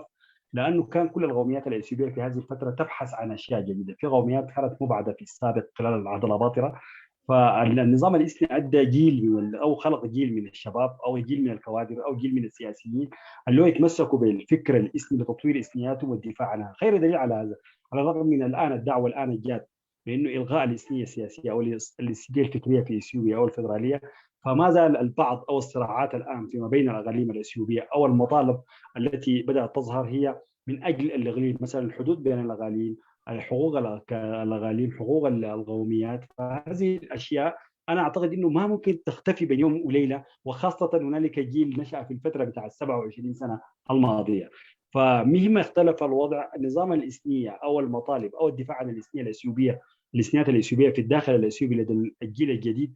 عشان تنتهي بين يوم وليلة صعب جدا لأنه الفكر اللي كان في الفترة اللي فاتت أدى بعض القوميات التي كانت حقوقها مهضومة في السابق إنه تطالب وتظهر ثقافتها وتظهر لغتها وتفتخر بذلك وحتى الآن في ظل الوضع الراهن وظهور بعض الأحزاب التي تتحدث بالقومية هنالك بعض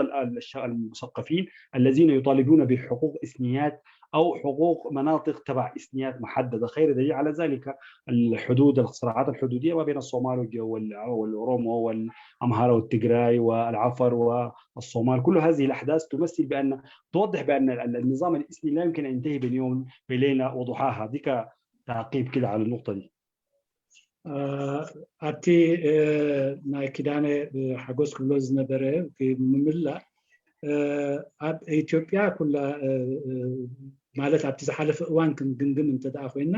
እቲ ኤትኒካዊ ፌደራሊዝም ተዛማዲ ርግኣት ፈጢሩ እዚ ተዛማዲ ርግኣት እውን ሓድሽ ወለዶን ሓድሽ ኣተሓሳስባ ክህልዎ ክኢሉ እዩ ምክንያቱ ዝሓድሽ ኣተሓሳስባ ከዓ መሰል ክልላት ዝሓትት መሰል ብሄራት ዝሓትት ነቲ ኣብቲ ዝሓለፈ እዋናት ማለት ዘሳቅዮም ዝነበረ ተዓሚፆም ዝጎዲሉና ዝብልዎ ዝነበሩ መሰላት ንዑ ብምርካብ ንዑ ምስፋሕፋሕን ንዑ ማለት ኣትሪርካ ምርግጋፅን ዝርኢ ወለዶ እዩ ተፈጢሩ ስለዚ እዚ ኣብዚ ናይ 30 ዓመት እዚ ኣተሓሳስባታት መፅኡ ከም ውፅኢቱ ሎሚ ንገዛ ርእሱ እቲ ክልል ብዛዕባ ዶባቱ ክዛረብ ብዛዕባ ዶባቱ ማለት ክሰሓሓብ ምን ኣብ ሓደ እዋን ኣብ መንጎ ሶማልን ኦሮሞን ከምኡውን ኣብ መንጎ ኣምሓራን ትግራይን ኣሎ ስለዚ እዚ ኣተሓሳስባ እዚ እቲ ተዛማዲ ርግኣት ኣብቲ ኤትኒካዊ ፌደራሊዝም ዝፈጠሮ ሎሚ ኣብ ውሽጢ ሓደ ለይትን መዓልትን ናብ ካልእ ደረጃ ማለት ንድሕሪት መሊስካ እንደገና ብሓድነትን ወይ እውን ብክልልን ብናቱ መሰላትን ብናቱ ናይ ቋንቋኡ ምጥቃምን ብክብርታቱ ምሕላውን ካብዚ ተላቂቕካ ኣብቲ ሓድሽ እቶ ንክበሃል ጨሪሽካ ዘይከኣል እዩ ስለዚ ሓድሽ ወለዶን ሓድሽ ኣተሓሳስባን ተጠሪኡ እዩ ኣብዚ በዚ ሓፂር ግዜ ከዓ ነዚ ኣተሓሳስባ እዚ ንክትልውጦን ንኸተሕድጎን ብካልእ ኣተሓሳስባ ክትሓስብ ክትገብሮን ዝከኣል ኣይመስልን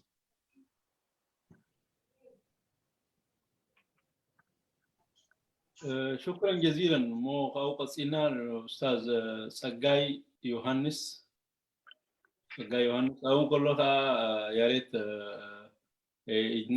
يكون لكم عدلنا هنا مالتيو ثلاثه دي وزحه حطو اغايشنا بتقربوا يا ريت الناس ترفع يدينا للمشاركه ان شاء الله فيما لا يزيد عن 3 دقائق الناس ممكن تقدم الاسئله للاساتذه الضيوف. تفضل صقاي يوهانس. اوكي يا نيلاي سلام نقولهم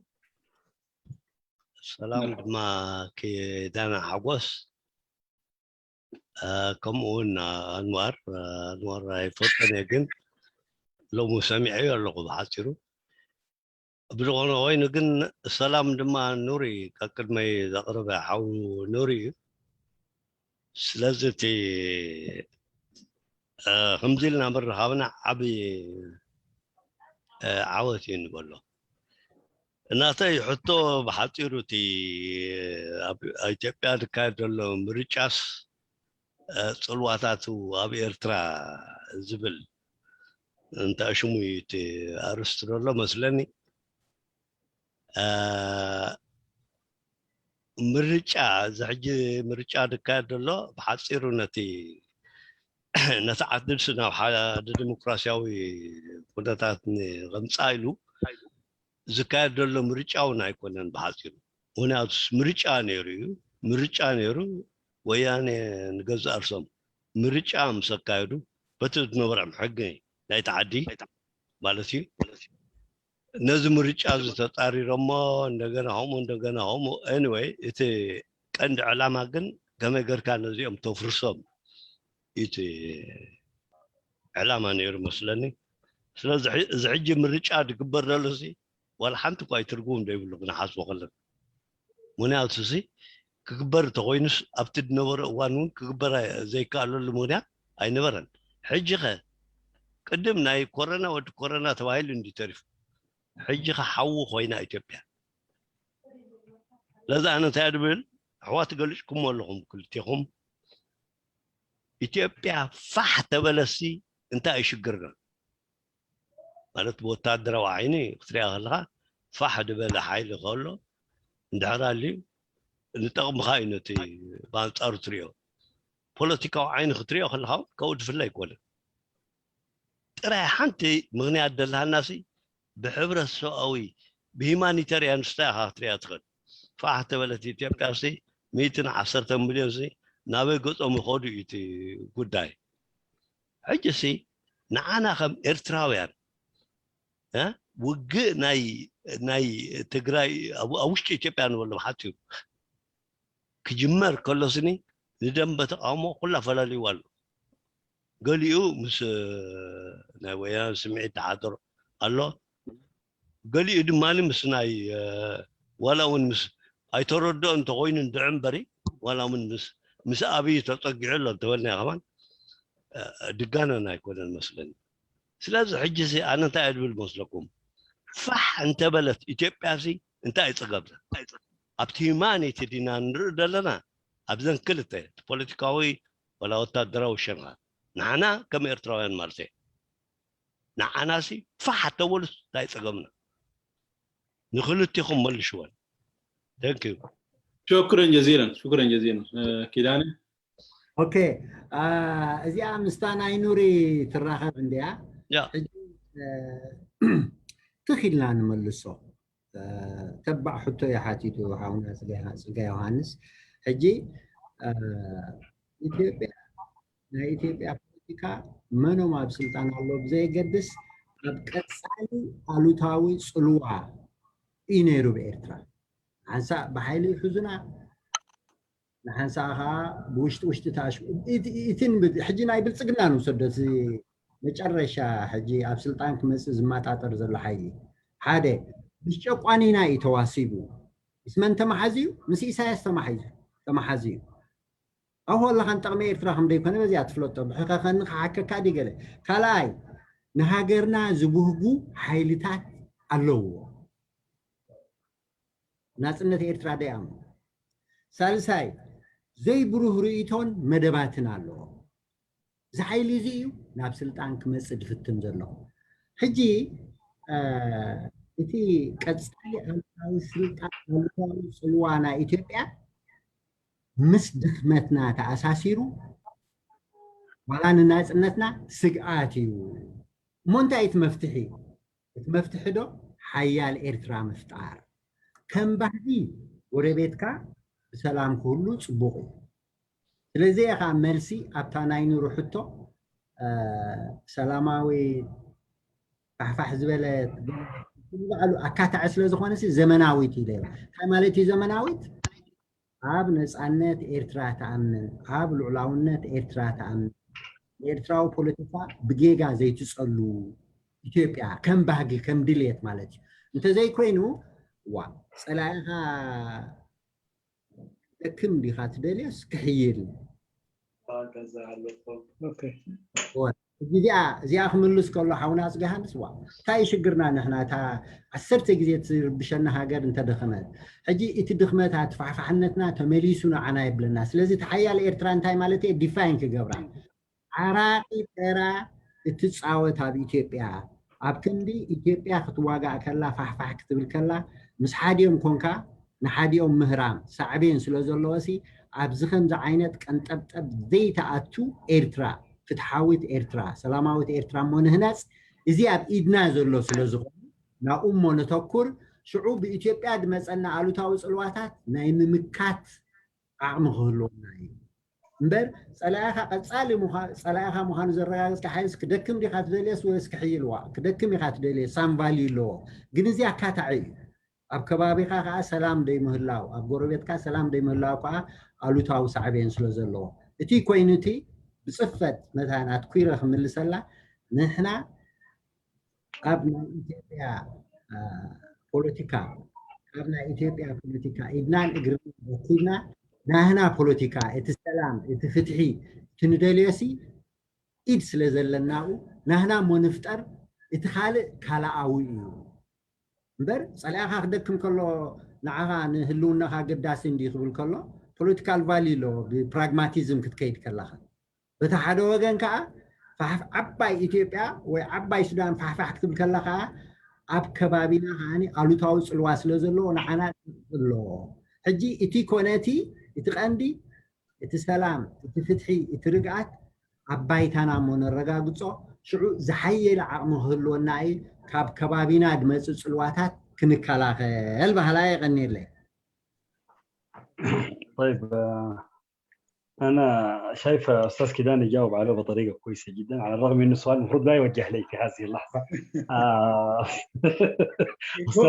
ممكن تتجاوز وما لا بجاوب بدي على مداخلة بس الأستاذ طقاي قال يعني هو قال نحن كارثيين وأي مجتمع طبعا عنده حاجة أنا لأنه وجهة نظري دائما عندي مقولة بقولها إنه مهما كان الحكومات هي التي تغادر والشعوب هي التي تظل. ولن تتغير الشعوب ولا يمكن أن نغير الجغرافيا. فدي واحدة ده بديها نموذج يعني هو قال كاريتريين يعني أستاذ كده جاوب عليه كويس. اثنين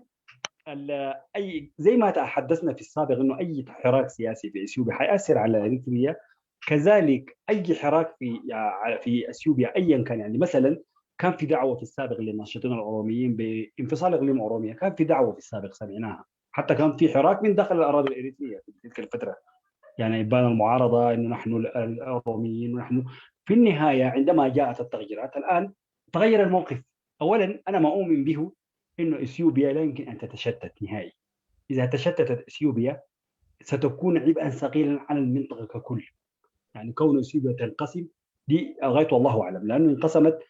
ليس على المنطقه فقط، على الاقليم او شرق افريقيا، بل ستكون هنالك تبعيات دوليه لهذه المنطقه. وماذا سيحدث دي يعني بتختلف، لانه التنوع والتعدد والاختلافات السياسيه. يعني مثلا اثيوبيا عندما كانت تلعب ادوار في ملف جنوب السودان وفي ملف الصومال، عارفه فانه اي تبعيه في هذه المنطقه سيعود عليها بتبعيات اخرى جدا وتضر. انا ما اؤمن به دوما انه الخلاف في هذه المنطقه على الرغم من تسييسه احيانا من وقت لاخر، ولكن المستقبل هو للشعوب. فاذا كان الغرب يتحد وكون الاتحاد الاوروبي لخدمه شعوب وكون بعض الكيانات الدوليه لشعوب، لماذا لا منطقه القرن الافريقي لا تفكر في كيانات تخدم الشعوب حتى ان اجبرت الحكومات، بغض النظر عن انه نفكر انه مثلا الكيان هذا الدوله تنتهي او الدوله الاخرى تنتهي. فالمستقبل هو مستقبل شعوب وليس مستقبل حكومات. دي تعقيبي للموضوع بسيط.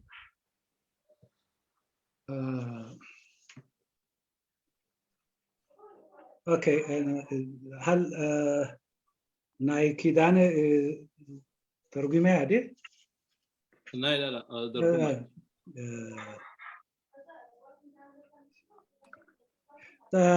طبعا الاخ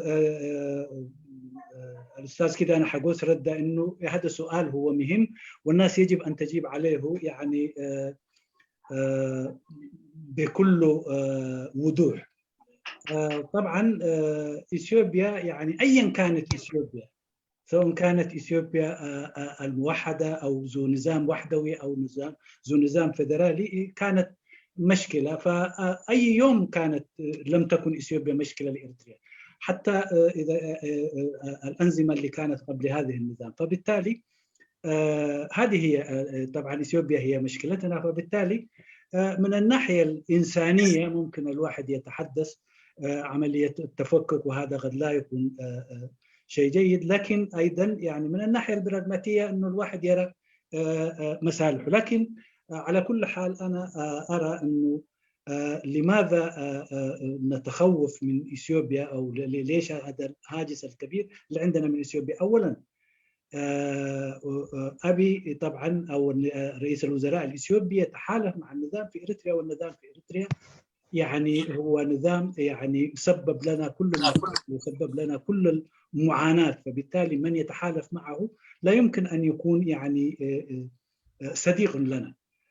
الشيء الثاني هي القوى المتحالفة مع رئيس الوزراء، أي قوة هي صاحبة أطماع منذ أمد بعيد في إريتريا. فهذه القوة أيضا هي في طريقها إلى سدة الحكم. الشيء الثالث برنامج النظام غير واضح، وبالتالي أضف إلى ذلك ضعفنا والوهانة التي نعيشها في هذه المرحلة. هذه كلها لها طبعا تأثير سلبي على إريتريا. وكيف نتخلص من هذا التأثير، أو كيف هو بناء إريتريا قوية يعني تكون فيها العدالة والسلام والاستقرار. ومن الجانب الآخر أيضا إريتريا تلعب دورا بناء في محيطها ومع جيرانها، أي تقوم بدور يعني وسيط من أجل رأب الصدع الذي يحصل بين جيراننا. فبالتالي أولا وقبل كل شيء هو ترتيب البيت الإريتري هو الدواء الوحيد لدرء هذه المخاطر. هذا بالنسبة للأخ رد الأستاذ كيدانا حقوس. أما بالنسبة لأستاذ إبراهيم أنور إبراهيم، طبعا أنا يقول طبعا السؤال يا حبذا لو ما كان توجه إليه، لكن لا بأس. تقريني يا جرماي. أي تي ملسينا أنور إبراهيم بمجمريات حتوكوا بزح نعاي ناباي قصو وينعاي قصو ناباي انت زي ملكت زبالة أنيرو جن من ما يكون أنا كل جزية زبلون أبزخون يخون بوتا منقستات عنوتن كيتن يوم هزبجن ما تعرفتي وسلزي كل جزية ميتخم هزبن نربح هزبن كنحسب قالوا سلازي تي اب إثيوبيا زلو خناتات بصلوؤ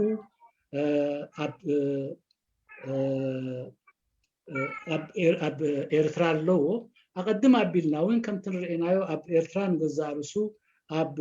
منصال وي اب سغاب مغنصال زي من أورومو منقسقاسات اب إثيوبيا تحقيفو اب إيرترا تحقيفو نيرو جن እዚ ይኹን እቲ ይኹን እቲ መንግስታት ወይ ኣብቲ ኣምነን ንሕድሕዱ ኣሉታዊ ፅልዋታት ኣለዎ እዩ ኣብ ከምዚ ዓይነት ኩነታት ብዝኾነ ይኹን ግን እቲ ማለት ሓድነታ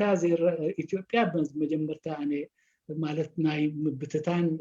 ዕድል የጋጥም ኢለ ኣይሓስብን ኣይኣምንን ግን እንተኾነ እዝን ገዛርሱ ዓቢ ጾር ናይ ዞናና ክኸውን እዩ ትፅልኡ እውን ከቢድ እዩ ንገዛርሱ ኢትዮጵያ ኣብ ዝሓለፈ እዋናት ኣብ መንጎ ሱዳን ኣብ መንጎ ክልቲኦም ሱዳን ዝነበረስ ናይ ዕርቂ ክስታየት ኣቱን ኮላ ብዓቢኡ ንናታ ኩነታትን ንናታ ክውንነትን ኣብ ግምት ብምእታው ስለ ዝፀልዋ እዩ ስለዚ እቲ ዝሓሸ ግን ሎሚ እዚ ዓለምና እዚ ናብ ውህደት ዝኸደሉ ዘሎ ናብ ሓድነት ዝኸደሉ ዘሎ እዋን እዩ ንገዛርሱ ነዚ ከም ብሩህ ምሳሌ ኮይኑ ክኸርበልና ዝኽእል ናይ ሕብረት ኤውሮጳ ኩነታት እዩ ስለዚ ንሕና ኣብዚ ከባቢና እዚ ናይ እዞም ኣህዛብ ጥቕሚ ዝሕሉ ሓድነትን ሃልዩ ብሓባር ዝዓቢሉ ኩነታት ክፍጠር ክንጥምት ይግባእ እዩ شكرا جزيلا أستاذ جرماي شكرا جزيلا للضيوف مرحبا الأستاذ ضيوفنا أحب أنبه من جديد ضيوفنا اليوم الأستاذ كيداني حاغوس ومتحدث رئيسي أيضا الأستاذ الصحفي الأثيوبي أنور إبراهيم أجايشنا له معنتي مزاخا خريخ قبر أجايشنا كيداني حاغوس كان دي أغاشا إثيوبياوي قاطعينيا أنور إبراهيم مسانا لولو معنتي قد سيلنا إن شاء الله الفرصة للأستاذ حسن أبو أحمد. مساء الخير يا جماعة، كيف الحال؟ وأولا أحيي غرفة الحوار وأيضا الأخ أنور ضيفنا والأخ كيداني حاغوس. أتفق أنا 100% مع الأخ كيداني حاغوس في مسألة إنه الخير ما يجي من الجانب الأثيوبي بصرف النظر عن نوعه، سواء كان نظام ملكي ولا نظام رئاسي ولا نظام قومي وإلى آخره. أتفق معه 100%. رغم أنه يعني في كلمتين أنا ما قدرت أفهمهم، بعدين هو يشرحهم، الزمناوي منقستي والزنبع، يعني ممكن بعدين يشرحهم هو. هنا الإشكالية تقع علينا إحنا. نحن لو كنا في وضع نقدر نعالج أو نحل قضية إريتريا وإثيوبيا اليوم، اللي يجري في إثيوبيا ما كان يهمنا كثير. نحن بعد ما خرجت إثيوبيا الحل اللي كان يعني الحل الموجود لحد اليوم، الحل المسيطر في وضعنا هو الحل السلبي. في نوعين من الحلول، في نوعين من السلام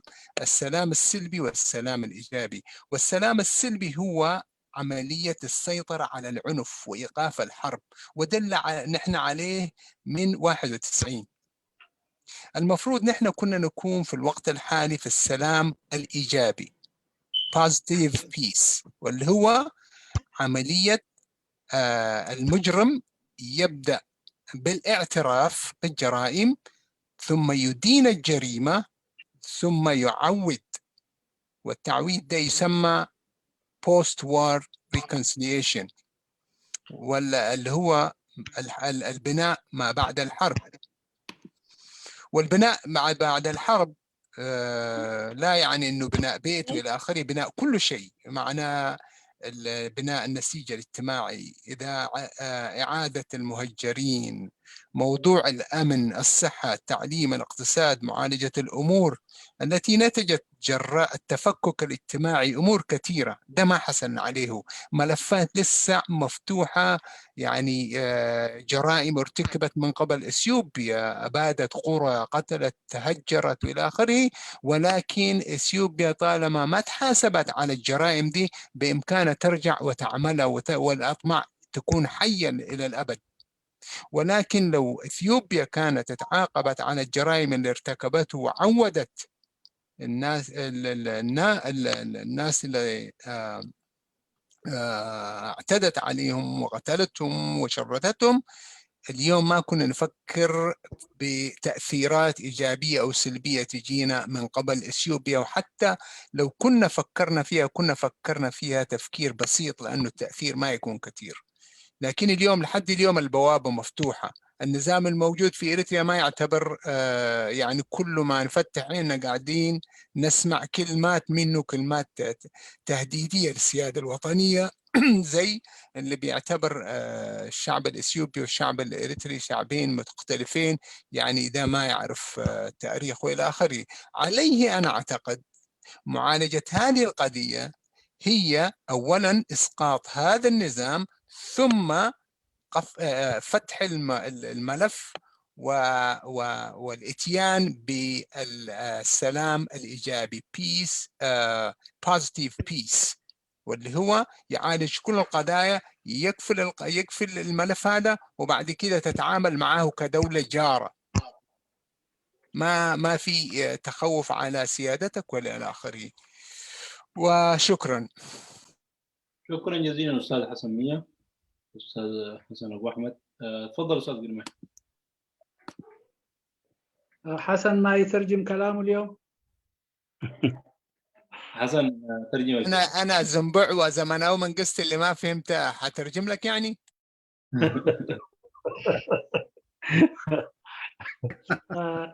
أول زنبع هو غير قويم يعني ببساطة كده.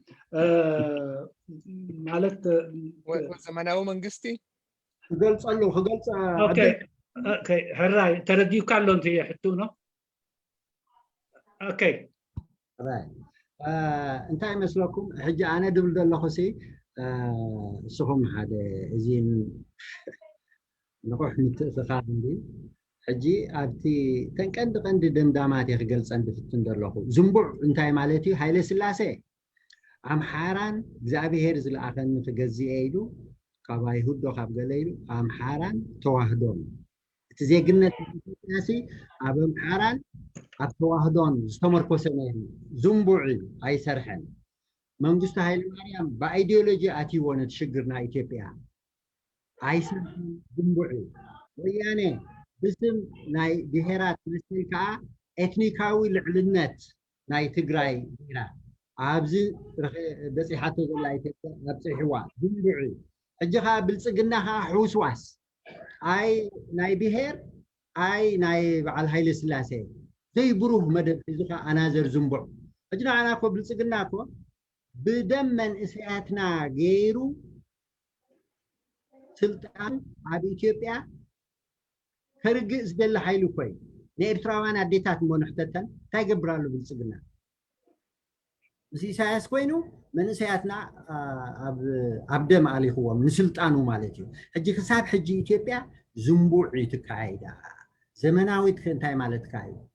أمثل والكسب تأمن أمول نملو حزب إثيوبيا تساتف نهاجر إرتراها كم هاجر تأمن مالته زيادة سلامة إثيوبيا الناس تقول حجيجن زنبو علو زمناو خايكونا المخبليه مو حجي إتا إثيوبيا سي نعاهم تفيكم أيكونن عبي حكي يكونن جن نفس وكف جيزي أبز حلف 5 عامات نايجيلا إثنيك إليت نايجيلا إثنيك بس إن إثيوبيا تلقيهم دهوبتم ولا عدي أخوينا بس محدا إثنيك زماغوتو نحدا إثنيك أنصار كالي إثنيك زقبرو حجزي زنبع بوليتيكاي ناي هوكت بوليتيكاي ناي وقع بوليتيكاي حماع قريبيتي قواني فينا أبلوكم الله كابزت أتازي معاسك توتسيا زي الله أعلم رسوز غالخ توتسي ديا كاين دابل دي أخذ كيد أبقى تسألو كينا دي أخذ كيد حجي نحنا إزي كوناتي ناب جزانا نمسا قدبو مو بإرترا سلاماوي فتحاوي دول منقست نقبر شعوم مستنا إثيوبيا كمي ديل نقبر نفلت حاونا قد مزيئة تزارب انتايلو نحنا سي زمناو بوليتيكا خنا التأتوت تخوين ناسي نايقرو بيتنا سلامين عندن هو خن باقي كان ديليت وقن بعيني باور بوليتيكس كل جزي خقوبت ناس لزدليو ناتا مدخام دياس ناتا محيالي زيد لينا نفسنا مقدم نحيل كم صقاحي عن السبولو at face value نزد قدازين تاريخها نحنا ني إرترا زي تبهد قريبات إنا ندري تدكم سلاماوي التخونات قرم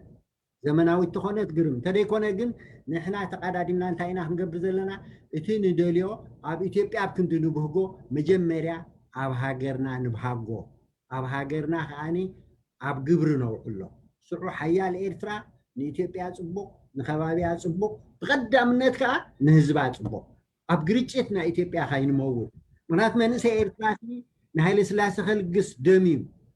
ندرق خلقس دميو نويانا خلقس دميو حجي خانا عاب خلقس يدم له كسع كمدا إثيوبيا أبزبانات تنبع حجي اتمفتح انتاي تقعدادينا اب هاجرنا طعي سرعات مقباري وبهلا يغني لي شكرا جزيلا. إذا ترجمة أستاذ جرمان نقاط مهمة.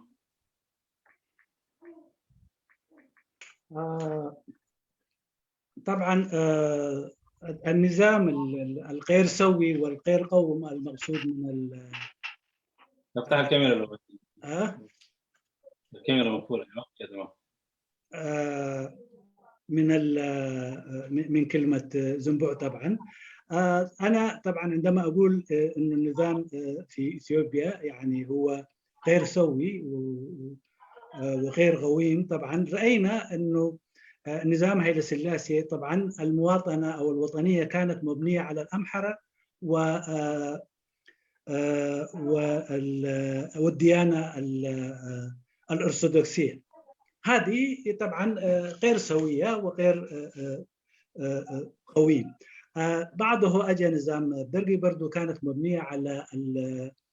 الاشتراكية، وهذه أيضا رأيناها وما رأينا منها. إذا النظام لم يكن يعني يأتي بخير وبسلام أولا لنفسه ثم لجيرانه، بل العكس صدر كل مشاكل. ثم أتى النظام المبني على الإثنية، وهذا النظام أيضا كان نفس الشيء، لم يختلف عن سابقاته كثيرا. وبالتالي باسم باسم النظام الفدرالي والإثنية كثير من الناس بدت مجدها الاقتصادي في إثيوبيا. أيضا بعد ذلك أتى حزب الازدهار، وأيضا حزب غير واضح ولا يفهم منه شيء، والأدهى والأمر من ذلك يريد أن يحكم أو أن يصل إلى سدة الحكم على دماء أبنائنا. فنحن كإريتريين إلى متى ندفع هذه الضريبة لإثيوبيا؟ أحيانا للتخلص منها، أحيانا لبناء لحماية أو نظام يأتي إلى الحكم. فبالتالي نحن طبعا عندما أقول يعني نظام عسري، هو النظام أصلا الذي يأمن سلام لداخله وازدهار، ثم ثانيا يكون حسن الجوار لغيره، وبالتالي لا يسبب أي مشاكل لجيرانه. ولكن يعني نحن أولا وقبل كل شيء مسألة أنه هل نريد إثيوبيا قوية أو إثيوبيا غير مفككة أو غير إثيوبيا، هذا ليس هو شأننا. أولا وقبل كل شيء يجب أن نرتب بيتنا، يجب أن نبني إريتريا القوية. إريتريا القوية معناها أنه إريتريا عادلة، وإريتريا سلام، وإريتريا استقلال، ولا تسبب أي مشاكل لجيرانها. أيضا بنفس المستوى النظام العسكري أيضا من جيراننا يجب أن لا يكون لهم أي أطماع في إريتريا. فبالتالي بغض النظر عن هم ضعفاء أم أقوياء، كل ما يهمنا هو أن لا يكون لهم أطماع في الأراضي الإريترية. ولكن المفارقة هي طبعا كما أسلفت، نحن إلى متى ندفع ضريبة يعني كبيرة من أجل إثيوبيا. فبالتالي هذا هو اللي يهمنا، وهذا يجب درءه أو التخلص منه هو بناء إريتريا قوية، بناء إريتريا تعم بالسلام، وإريتريا تكون العدالة فيها موجودة. شكرا جزيلا، شكرا جزيلا. عندك أي إضافة أستاذ أنور ولا؟ لا أنا ما عندي إضافة. هو طبعا المحاور ماشية كويس، بس لأنه في بعض النقاط هي دايرة شغل أوسع. يعني هسه احنا عندما نتحدث عن الانتخابات، أنا النقاط اللي معي كثيرة، بس زي ما هو الملف يعني لو ربطنا إصابته وعلاقته بالتحركات فهو كبير جدا، يعني تأثيره مباشر جدا ليس على إريتريا فقط بل على المنطقة ككل. فأي تغيير أو أي تيار سياسي في هذه المنطقة يعني يتأثر ببعضه البعض. يعني مثلا الآن نحن ننظر العلاقة الإثيوبية الإريترية كمنطلق لهذا الحوار اليوم، ونضع عنه تأثير الانتخابات. ولكن الانتخابات التي ستحدث في إثيوبيا سيكون لها تأثير على العلاقة مع السودان، سيكون لها تأثير على العلاقة مع جنوب السودان ومع الصومال بصورة كبيرة جدا وجيبوتي. إذن الشيء المفروض نضعه نحن يعني كمثقفين في المنطقة إنه كيفية خلق حوار سياسي من أجل خدمة هذه الشعوب. فالانتخابات في إثيوبيا لن تكون الأولى ولن تكون الأخيرة، وقد لا تحقق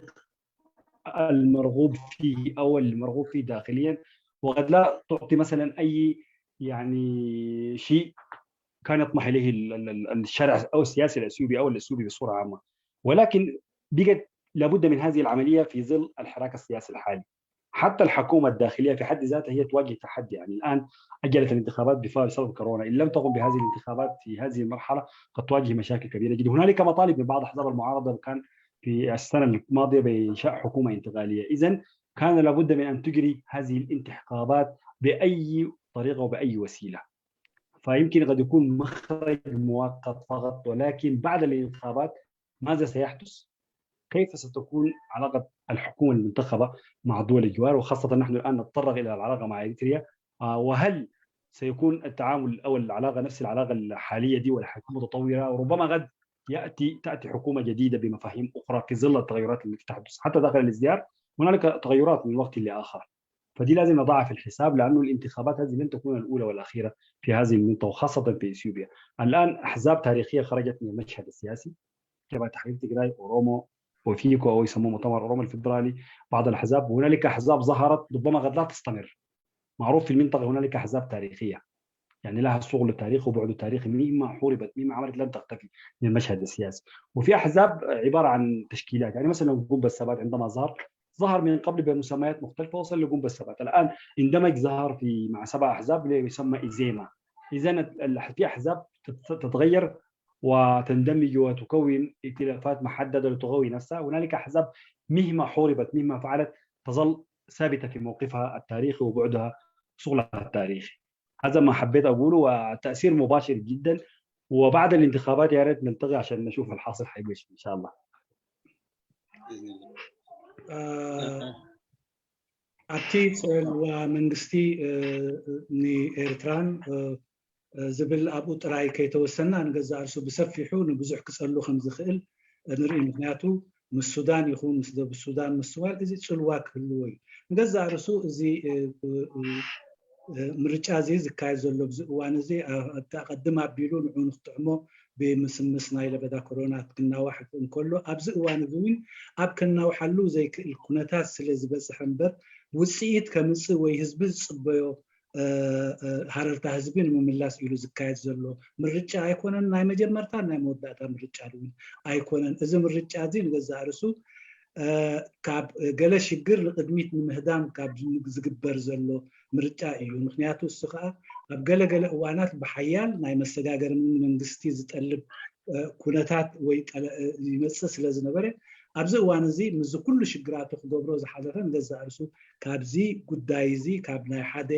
ናይ ሓባር ናይ መሰጋገሪ መንግስቲ ኣብ ምህዳም ብተፈላለዩ ሰልፍታት ዝተላዕለ ጠለባት ካብዚ ንምህዳም እዩ ዝገብሮ ዘሎ ምስ ጎረባብቲ ብኸመይ ክፀልዎ እዩ ፅልውኡ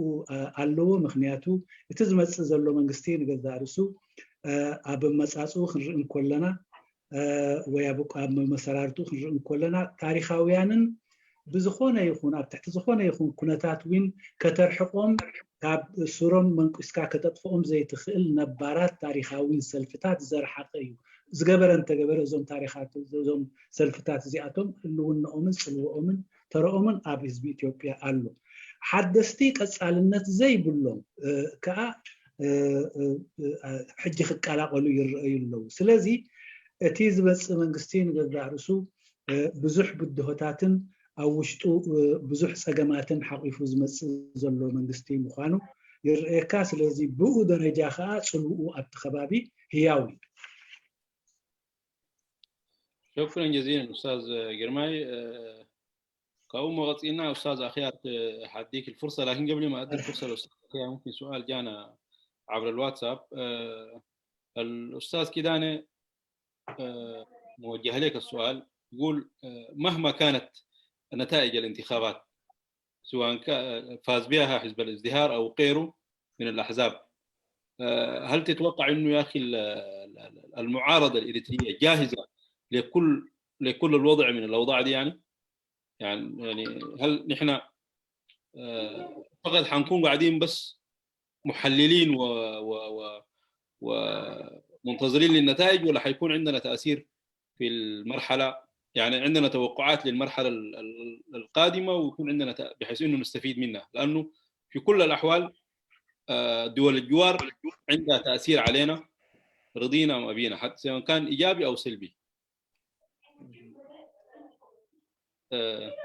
ترجمه ولا ترجم له ترديوا خاينو غزي انت خسبنا صبغي نحري يلا ግርማ ኣይተረዳእኩ هو እንታይ ክብል ፀኒሑ ከምቲ ዝበልካዮ ኢትዮጵያ እንተበቲ ናህና ፀገም ምዃና ገሊፅካዮ ኣለኻ ስለዚ ንሕና እቲ ተቃውሞ ወይ ትደንበ ተቃውሞ እንብሎኸ እንታይ ይተሩ እንታይ ፅልዋ ኣለዎ ኣብዚ ነዚ ኩነታት እዚ በቲ ሓደ ይምፃእ ንዕኡ ንገዛ ርእሱ ንምግጣሙን ንዕኡ ንምልዋጡን ኣብ እንታይ ኩነታት ኣሉት ወንታይ ተርኡ ወይ ግዲኡ ሞ ክምለስ በለ ብዝሕዝን መንገዲ ኣብ ኤርትራ እቲ ቀንዲ ወሳንን ተዋሳእን ፖለቲካ ኢሳያስ ጥራሕ እዩ ዘሎ ሕጂ ኣብ ህዝቢ ኤርትራ ኢምፓክት ዘለዎ ብቐጥታ ኣብ ስደት እቲ ስጉምቲ ናይ ኢሳያስ ሕጂ ንሕና ንእሽተይ ህዝቢ ኢና 80 ዓመት ኣብ ኩናት ዝነበረ ንእሽተይ ህዝቢ ኢና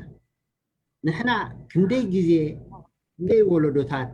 ብሰንኪ ናይ ኢትዮጵያ ፖለቲካ ክንደሚ ኢና እዚ ናይ ሕቶታት ሕቶ እዩ ንሕና ሳልሳይ ነጥበይ ከዓ ንኢትዮጵያ ከነዕሪ ከምቲ ሕፅቦ ወያነ ዝበሎ ኢሳያስ ኣይንኽእል ኢና ነብስና ደይዕረናስ ንጎረባብትና ከነዕርሲ እዚ ስኺሉ ኣጉል ሕልሚ እዩ እሞ ሕጂ ከነፍርና ኮይና ዋላ ብክልልና ዋላ ብሃገርና ኣወንታዊ نصوت تخلنا مجمريا نفسنا نسرع محجز دنب تقاومو خساع خندي عقم له ولا حنت دحري إساس زغورو يزخيل له نعو يصارع درجة في سلازي حجي تقندنا هنا مرقم انتايو تهاجراو حيلي أي تترنفن ناي تقاومو دنب أي عخوخن وإلنا جنتن تقريبا انتاي دا يرين دبل عقمتات حجين دحر بحنسا أكثر جميرو عبي تراخو اللوي حجي حدا حمرت حدا مجمري زفون رنافنا هاجراو حيلتات بهوصوص منجدي سراح له أبايتا ندمس حزب إيرترا نتقم حزب إيرترا نتقم العلاونة حزب إيرترا زخونا حيلي تقالاتيفو خرج تقالاتيفو خنصفف تقالاتيفنا خنسرع علنا بدرجة حساب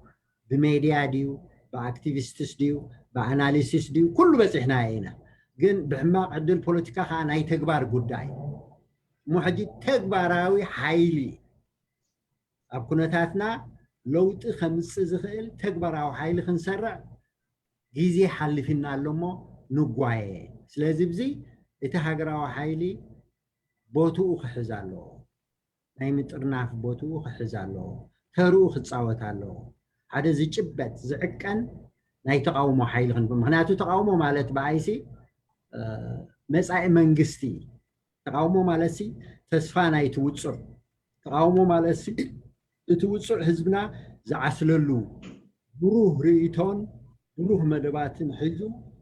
أبايتا كنتف هالو كم حيلي خلللو أبكندي عددا خالقود فتقروا بوليتيكاوي شجرات إثيوبيا دفترتو ويانا دفترتو إساياس دفترو زيبيتاون قداماون صلاعي حزب إيرترا يواسالو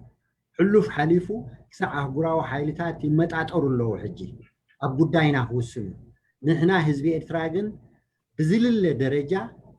نوسانيهم كنتصارر وسانينا خنتكبر أي بقى عنانا لنا مو خصوص صواعيس نعهم نزوم أبزلهم سواءات بهلا أنا غني له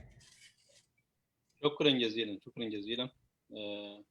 تحتاج ترجمة الأخيرة دي اوكي طبعا من المؤسف جدا انه الامر والناهي في السياسه الاريتريه هو نظام إساياس.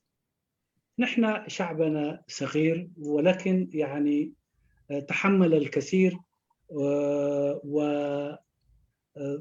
وطبعا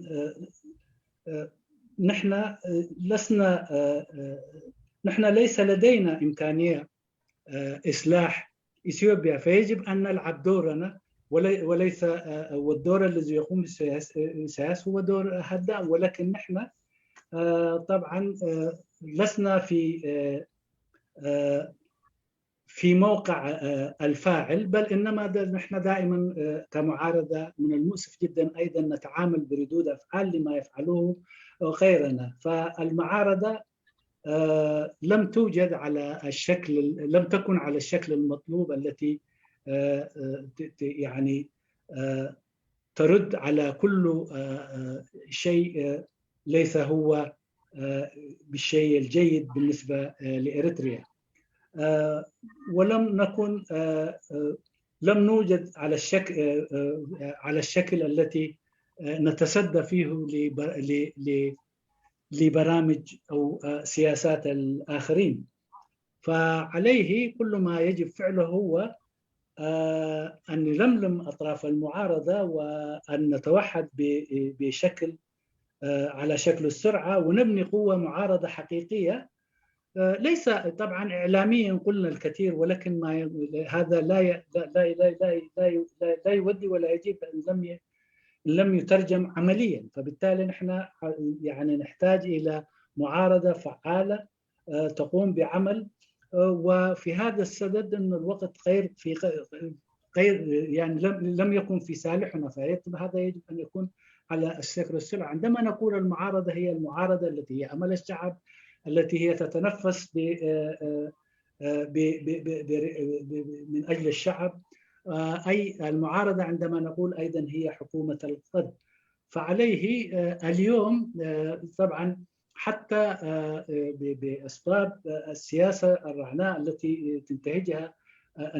ينتهجها النظام في إريتريا وتدخله في شؤون الغير في إثيوبيا. حتى قوى خارجية اليوم يعني بدأت تتحرك لاتخاذ قرار ما بشأننا ونحن بعيدين عن هذه الأشياء. فيجب أن نكون قوة حتى نمنع أو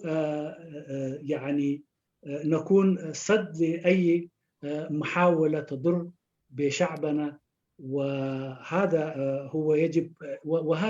يجب أن يفعله كل شيء. هذا الكلام هذا أقوله لكل منا، وشكرا.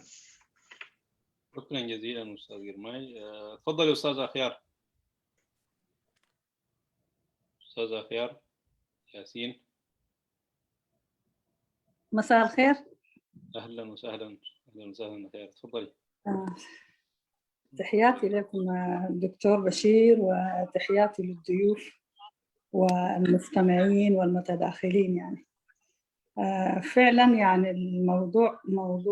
موضوع أثيوبيا موضوع شائك ومعقد، وموضوع شاذ في منطقة القرن الأفريقي وشعوبها. يعني بالتأكيد يعني الكلام اللي الأخوة قالوه كلام يعني كل حقائق يعني مرة للأسف الشديد. المشكلة يعني أثيوبيا طبعا نحن أول حاجة لما نتكلم يعني بالتأكيد زي ما أسلفتوا إنه نحن ما نتكلم عن الشعوب زي ما قلت، فالشعوب هي صاحبة حق ثابت وما عندها القضية، ولكن الناس دائما تتكلم في النخب اللي بتحكم وتقود الشعوب أو في الأنظمة السياسية، يعني عشان الكلام يكون واضح وكده. يعني فأثيوبيا شاذة في منطقة القرن الأفريقي على الأقل تاريخها الحديث، يعني لأن دولة توسعية وفي نفس الوقت برضو بترى إنه هي إما يعني ترى نفسها هي خارج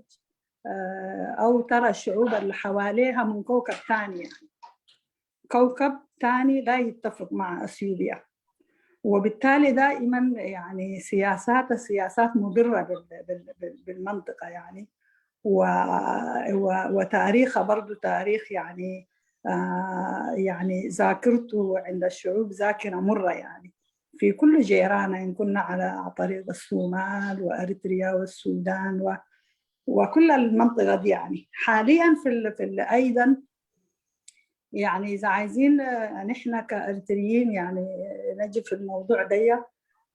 التفكير بتاع أثيوبيا يعني أصبح يمكن في أحد هيلا سلاس كان تفكير يعني منسجم مع طرحه بشكل واضح. والنقطة الثانية اللي بتعقد الأمور دائما أثيوبيا تشتغل في أغلب الأحيان بأجندة لا تخدم الأثيوبيين أو أجندة شبه خارجية. يعني والأجندة الخارجية بالتأكيد يعني بتجيب للناس أحيانا ذاته ما بتعرف الناس كيف تقود بلدها. يعني فدي نقطة. النقطة الثانية اللي حصلت إنه الثورة الأريترية أو الأريتريين كان لهم يعني دور كبير في التغييرات اللي حصلت، ولكن هذه الأدوار يعني نتيجة أيضا بنفس السياسة أصبحت الدور ده يتحول لدور سلبي. يعني واللي هو في البداية يعني ضربوا الجانب العسكري للثورة الأريترية، ثم المرحلة الثانية واللي هي مرحلة الدولة الأريترية فيها صفوا الفعاليات والقوى السياسية الأريترية المثقفة اللي كان لها تأثير كبير، وممكن تأثيرها كان يعني ينتقل لأثيوبيا بشكل إيجابي.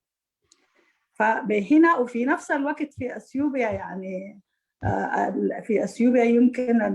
الويان تجراي أو الحكم اللي كان موجود بعد 91 يعني طرح نظام جديد واللي هو النظام الفيدرالي، وده مع القوى الجديدة والحديثة اللي بدأت تنمو أو تظهر في أحد النظام العسكري البائد الأثيوبي، حصل نوع من الاستقرار. يعني وإن كانت فيه دي برضو يعني مخادعة، لكن حصل الضغط الشديد في أريتريا اللي هو تصفية القوى الوطنية الأريترية، وفي أثيوبيا يعني طرح النظام الفيدرالي لحد كبير أدى استقرار وأدى لإنعاش وتقدم يعني. أستاذ أخيار. نعم. أيوه. مسموع أنا؟ أيوه نعم، إذا كان في سؤال. كويس. نعم. فاللي عايزة أقوله شنو يعني إنه هذا التفكير الشاذ للأثيوبيين أصبح يتطور بشكل أكثر شذوذ، يعني بمعنى إنه الناس أصبحت التفكير إنه المنطقة دخلت في تاريخ مظلم. يعني الوضع نحن حاليا واصلينه وضع بحيث يعني المسألة ذاته أصبحت تطال لكل الشعوب يعني وكل الأنظمة الموجودة في المنطقة بنفس المنطق وقراءة أثيوبيا للشعوب دي ولناس المنطقة اللي حواليها. حاليا أعتقد أنا الكلام حتى الموضوع بتاع الانتخابات ما حيجيب شيء جديد. يعني المشكلة هي مشكلة قائمة، وفعلا زي ما قال الأستاذ أنور إنه المسألة بتاعت القرن الأفريقي أصبحت يجب الناس التفكير جماعي، يعني يكون تفكير جماعي ودراسة خاصة للوضع الأثيوبي يعني. وأعتقد يعني في أثيوبيا الوضع ما حيتعدل إلا القوى اللي مهمشة دائما قد تكون يعني إذا حصل اتقوت هذا الجانب قد يكون هناك بادرة أمل للتغيير في أثيوبيا، يعني التغيير الإيجابي قصدي. لكن بالنخب اللي أصبحت يعني تتبادل وتجيب سياسات أكثر دماراً فالمسألة حتكون صعبة جدا يعني. أما التفكيك بتاع أثيوبيا أعتقد يعني مسألة صعبة واستبعد تفكيك أثيوبيا، يعني يمكن هي قادرة أن تفكك الأنظمة اللي حواليها يعني. شكرا جزيلا أستاذ أخيار. شكرا جزيلا. ترجمة أستاذ جرماي.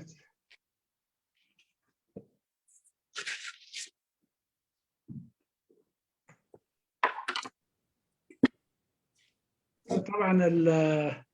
السؤال أعتقد ما في للأخت أخيار، كانت هي مداخلة جيدة وأعتقد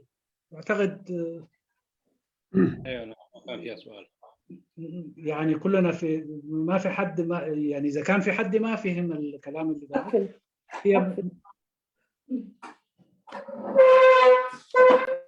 ايوه تفضل استاذ كمل.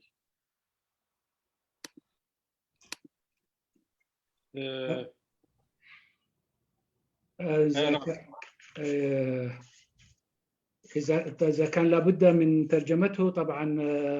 انتهت بالسنيحة أنا يسمع معي مستقبلون كلوز صنحوتي أو إثيوبيا زل كونتات وسبسب زبالة كونتات زين بول كونتاتني بزعبة هزبي كنزاربون كلنا هزبي كل جزية تشكامين أي تسجم منبر نايت تسجم كوينو أي فلتون كل جزية نايت تسجم تم جزاء أكلاتن جزاء شنخاتني أبز كبابينا نجزء رسو حساسبا نايزون بب وانو زرعوا بإثيوبيا جزاءتي أكلات وي توم سلطان زحزو شنخات نتي كبابيهم زلو هزبي كم تارجع كم كالك وكابكال وخبز مسح هزبي وينايت خبابيهم هزبي مسؤوم زنبر مسؤوم كأمسؤوم زنبرو تحبابيهم زنبابرو كوينهم أيريهم من نجزء رسو أب حديث تاريخنا إثيوبيا أنت دا مسينا تاريخ إثيوبيا أبزي كبابي زلو أحزاب أو وشتي زوم أحزاب زي زغدفو تذكرون سنبراتم أنت دا أخذ خوينا بزعمي أسكاقي إيو نجزع رسو تم سرعتات إثيوبيا أما بزحته وان ناي وسا أجندا العليتي ناي وشتاو كنتاتهم ناي وشتاو أجندهم وشتهم بزملكة زيادة تقدسهم ناي كالوت حيالان وحيالان أجندات كتبروزو يوم زمسلو سلزي أبتي كبابي أو انتاوت الوا زنبروم أي مثلاً قادة نتكبابي كل جزء بألتاوت الوا يمكن كسلوا نويرهم مخنياتو أب حدا وان انت دارينا نجزع رسو أو انتاو التحساس بان نابز كبابي نازي ናብ ኤርትራን ከምኡውን ናብ ኢትዮጵያ ናብቲ ከባብን ተስፋ ዝነበሮ ኣወንታዊ ንውሽጡ ሰላም ሂቡ ንደጊኡ ሰላም ክህብ ዝኽእል ሓይልታት ገዛ ርእሱ ብምስጣር ናይዞም ዝተፈላለዩ ሓይልታት እዚኣቶም ናይ ውሽጥን ናይ ደገን ከም እተባታተኑ ርኢና ኢና። እቲ ፈደራዊ ስርዓት እንተኾነ እውን ንገለ እዋናት ርግኣት ዝፈጠረ ይመስል እምበር ብዙሕ ዝፈጠሮ ሽግራት ኣለዎ እዩ ነይርዎ እዩ። እንታይ ብዛዕባ ምርጫ ክንዛረብ ኮይና ግን እዚ ምርጫ እዚ ነምፅኦ ለውጢ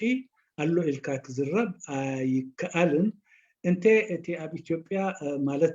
ንውሽጣን ንደጊኣን ሰላም እትህብ ንውሽጣ ከዓ ዕብየትን ሰላምን ምርግጋእን እትህብ ኢትዮጵያ ንክትህሉ ንገዛእ ርእሱ ናይ ምሕያል ናይቲ ዘዋስንዎ ሓይልታትን ብምሕያልን ግዲኡን ተርኡን ኣብ ህልውናን ኢትዮጵያ ምዝፃወት ንገዛእ ርእሱ እዚ ማለት ንውሽጣን ንደጊኣን ሰላም እትህብ ኢትዮጵያ ክትፍጠር ትከኣል ኢልካ ክዝረብ ይከኣል። እንታይ እቲ ምብትታን ናይ ኢትዮጵያ ዝብል ግን እዚ ብቐሊሉ ክርአ ዝኽእል ተርእዮ ኮይኑ ኣይረአየንን። شكرا جزيلا نابحو نقصة كيدنا. ايوه تفضل استاذ جرمان، قطعتك ولا حاجه؟ ان انا حجين تاخذ لكم انا قرب تاع زيازه لهني اما جشاخم زلخو طبعا جينا كلكم تفلطيهم قرب እንዳተጻበበ خيد አለው። ስለዚህ እቲ ሕቶታት ሓደ ሕፅር እንተበለ ካልኣይ እውን ኣብ ሕቶን መልስን እናተሓባበርና ክንገብሮ ኢንሻአላህ። اوكي طبعا الاخوه اللي بيقدموا السؤال بغض النظر يفضل اذا كان السؤال هو يعني واضح، يعني من غير مقدمة. لا يمكن أن نقول سؤال من غير مقدمة، لكن حتى لو كانت في مقدمة تكون مختصرة، وأن لا يضيع السؤال في ثنايا المقدمة، أن يكون السؤال واضح يا إما في البداية يا إما في النهاية. وشكرا. شكرا جزيلا أستاذ جرماي. قبل ما أمشي للأستاذ أو الأستاذة ملو نقوسي، سؤالي للأستاذ أنور إبراهيم. أنور طبعا لو تابعت الساحة السياسية والأوضاع خاصة في إريتريا ستجد أنه في عدم ثقة كبيرة وتوجس من القوى الأثيوبية بصفة عامة، بحيث يعني هو ما توجس لكن ظاهر للعيان أنه في قوى أثيوبية متعددة عندها طموح لاسترجاع إريتريا يعني أو احتلال إريتريا مرة أخرى. وأنت تعرف أنه الشعب الإريتري خاض مرارات طويلة حتى ينال استقلاله وحرية إريتريا. الآن في ظل الانتخابات الحادثة، هل في أحزاب مثلا طارحة الشعار ده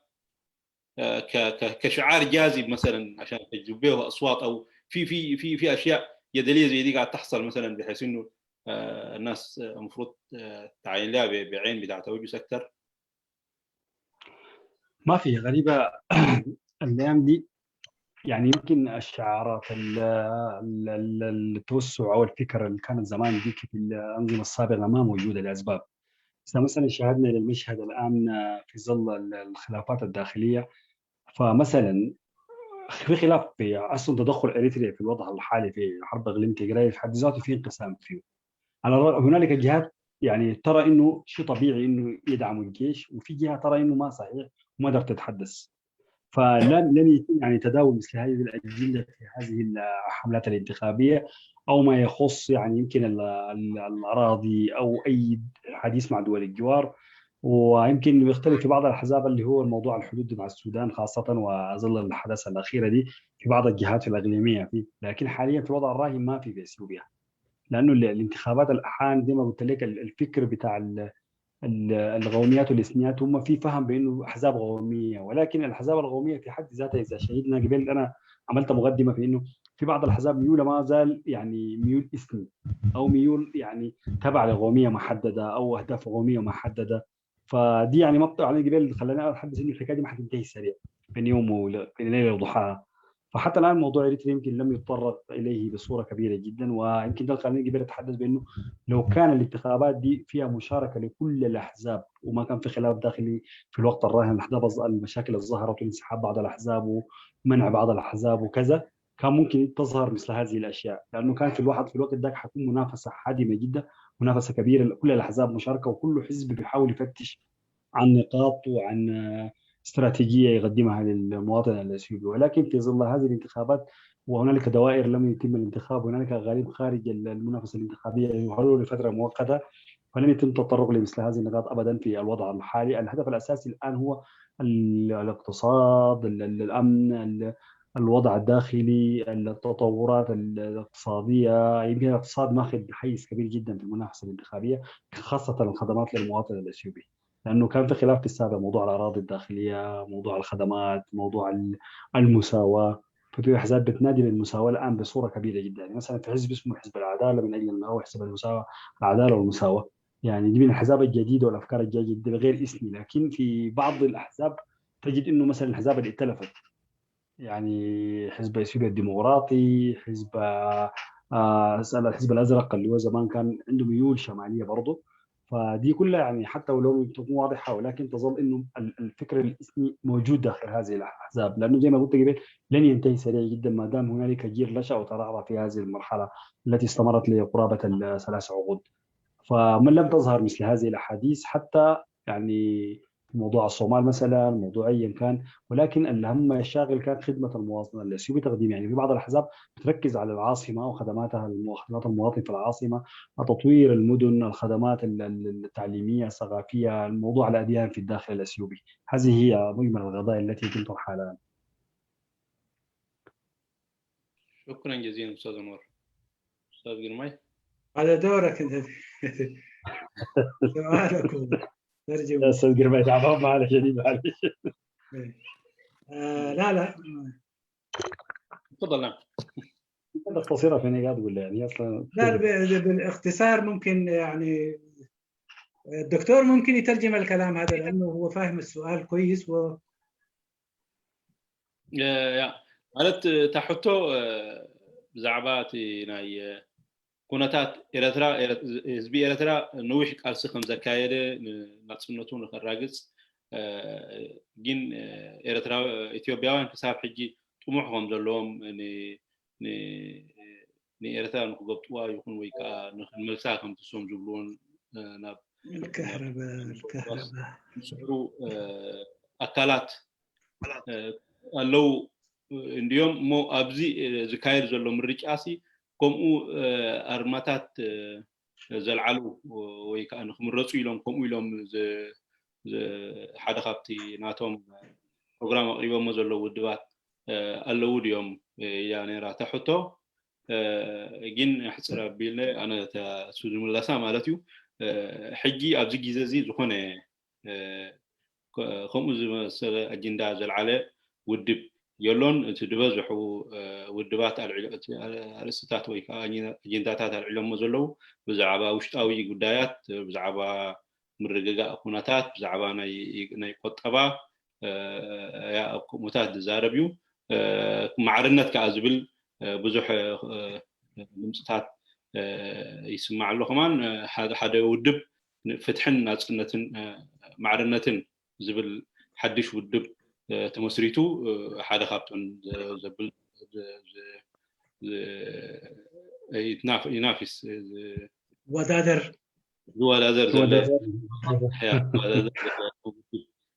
እዩ እዚ ከዓ ማለት ሓደ ክልል ኣሎ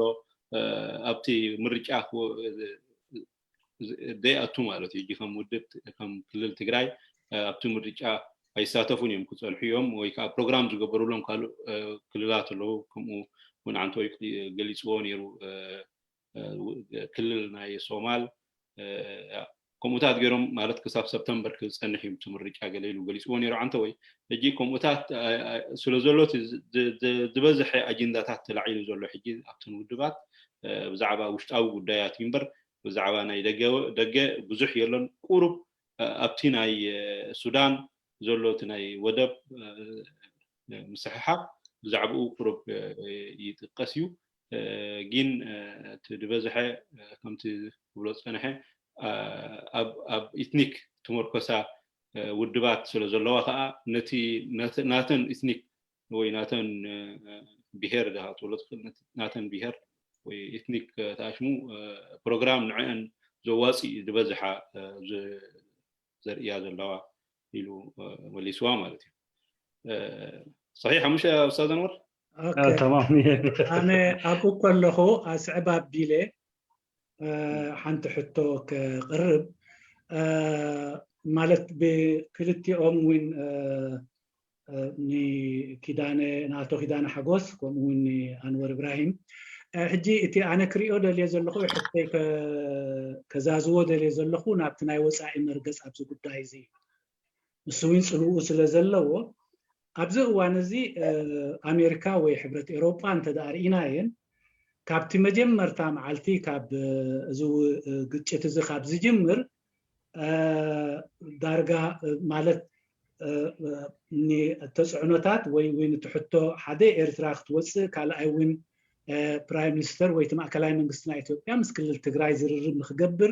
ዝጸቅጥ ወይ ካ تصعنو بزلو زمسل حد እዋን ዊን كسمعو صنيحهم ግን ዝተራእየ ነገር የለም ብልክዕ እዞም ክልተ አካላት እዚኣቶም ሓድነትና ኢትዮጵያ ይደልዩ ዝመስሉ እዮም ከምኡውን ኢሳያስን ኣብን ንሕናን ሓድነት ኢትዮጵያ ከይትባታተን ኢና ዝንገብሮ ዘለና ይብሉ እዮም ግን ብርግጽ ዝገብርዎ ዘለው ሓድነት ኢትዮጵያ ክረጋግጽ ስለዘይክእል ይኸውን ዝተጽዕኖ ዝገብሩሎም ዘለው ከምኡውን እቲ ንትግራይ ምስ ኢትዮጵያ ወይ ምስ ማእከላይ መንግስቲ ክዘራረብ ኣለዎ ምባሎም وين كل التجراي وين تي منغستنا كل التجراي حاليوم زي كونو نغزا رسو هلونا نايزي اكالزي وين نايز كل الزي ابتينا اثيوبيا حدنت كمصو زخل شجر بمرأي خون جن نايزوم ناي وصا حيلتات زي اتوم سداب حجي كاب هاد تهديد زلو زمسلن كتقبروا لكم زبلن انت زي كوينو كابو زحالفه ايكونن سلازي انتاي كغبرو يخولو زياتهم مالت نحنا بفلاي بوغنا يوصا تي سراويتنا ارترا زبلالو كوم وين اب سلازي نايزي اتوم بزي ناي مهدادن مالت حيله قال زلو قالاتن دو زبل ديو مسلكم ويس كابز زحالفه قال زوسد ነገር كله يلكم تريو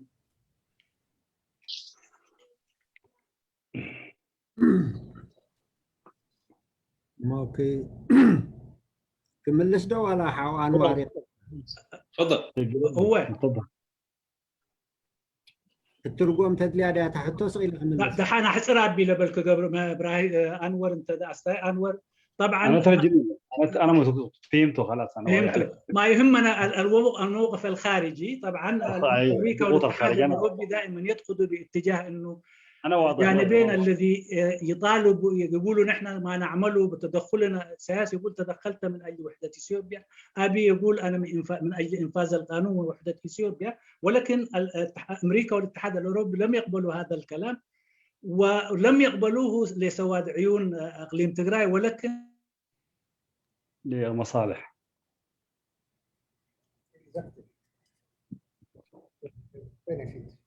استاذ جرماي كهرباء انا الكتريك شجر سلازنور هو يكون مو حساب زمصنا كيدانه استاذ كيدانه ملصا اوكي زيا او جرماي دحاتتا حتوسي طعم قداسيتها أجزاء وانزي حجي من سرعات إيساياس من سلطان إيساياس زبده مني زلا على درجة زبده دلو تقاومو دنبه لا حزب إرترا لا ኢትዮጵያ ላ ሱዳን ላ እቲ ቀንዲ ሓይሊ ንስርዓት ኢሳያስ ዝግድህ ዘሎ ሕጂ ምዕራባዊ ሓይሊ እዚኣ ኣፀቢቕና ክንፈልጣ ኣለና ምዕራባዊ ሓይሊ ኸ ንጠቕሚ ህዝብና ወይ ህዝብና ፍትሒ ስለ ዝሰኣነዲ ኖ ንጠቕሙ እዩ ምዕራባዊ ሓይሊ እንታይ ይብለና ኣሎ ልዕላውነትኩም ሲ ብግቡእ ከተመሓድሩ ይከኣልኩምን ይብለና ኣሎ ሕጂ እዚ ሕቶ እዚ ንኢሳያስ እዩ ዝውጥሮ ዘሎ ኢልና ንነገዝና ክንገብር ዘሰክፍ እዩ ምክንያቱ ምስ ምህራም ናይ ኢሳያስ ህዝብና ሓድነትና ናፅነትና ከይህረም ከዓ የሰክፈና እዩ ንሕና ደቂ ሃገር ኢና ልዕሉ እሞ እንታይ ማለት እዩ እዚ ኢድ ኢሳያስ ዝተሓወሳ ቀርና ኣፍሪቃ ኩሉ ግዜ ክትብፅበፅ እያ ከመይ እንታይ ጭብጥ ኣለካ ምስ የመን ተባኢሱ ኣህጉራዊ ጉዳይ ኮይኑ ብጅቡቲ ተባኢሱ ኣህጉራዊ ጉዳይ ኮይኑ ምስ ኢትዮጵያ ክልተ ግዜ ተባኢሱ ኣህጉራዊ ጉዳይ ኮይኑ ሕጂ ኩሉ ኢሳያስ ብጅምሮ ዘይውድኦ ዕግርግራት ኣህጉራዊ ጉዳይ እንዳሆነ ከይድ ኣሎ ሕጂ ንህዝቢ ኤርትራ ሓቢሉ ኣደዳ ስደት ገይርዎ ግደፍዶ ንድሕሪ ናፅነት ዝተወልዱሲ ቅድሚ ናፅነት ጀሚሮም ኣብ ስደት ዘለው ን60 ዓመት ኣብ ስደት ዘለው ዝሞቱ ይሓሙ ይወልዱ ዘለው ክጥርንፎም ኣይትኽእሉን ሕጂ ካብ ኤርትራ ሓሊፉ ንኢትዮጵያ ከዓ ይርብሽ ኣሎ ከምቲ ንኤርትራውያን ዝገበሮም ንኢትዮጵያውያን ከዓ ከምኡ ካይገብሮም ይፈርሑ ኣለዉ ኤውሮጳውያን ንኢትዮጵያ ሓልዮም ኣይኮኑ እንታይ ዳ መፅናዕቶም እንታይ ይብል ኣብ ድመፅእ ዘሎ 15 ዓመት 44 ካብ 100 ህዝቢ ቀርና ኣፍሪቃ ክውስኽ እዩ ኣብ ድመፅእ ዘሎ 30 ዓመት 87 ካብ 100 ክውስኽ እዩ እዚ ህዝቢ እዚ ኣብ ዕግርግር ተኣትዩ ንኤውሮጳ ካይጎብጠሎም እዮም ፈሪሖም ዘለዉ ጉዳይ ስደተኛታት ንመጀመርያ ግዜ ብስዊድን ኣብዚ ጉዳይ ዘተኪረን ሕጂ 10 ሚልዮን 20 ሚልዮን ስደተኛታት ካብ ቀርና ኣፍሪቃ ክብሉ ከለዉ ንሶም 8 ሃገራት እዮም ዝሓስቡ ኢትዮጵያን ኤርትራን ክልቲአን ሱዳን ሶማልን ጅቡትን ኬንያን ኡጋንዳን 8 ሃገራት እዚአን ኣብ ድመፅእ ዘሎ 10 ዓመት 15 ዓመት እንድሕር ኣብ ዕግርግር ኣትየን ንኤውሮጳ ብቀጥታ ኣብ ስግኣት ይደትዋ ህዝቢ ኤውሮጳ ናቱ ዲሞግራፊ ቀየር እዩ ሕጂ ብዚ ጉዳይ እዚ ግደፎ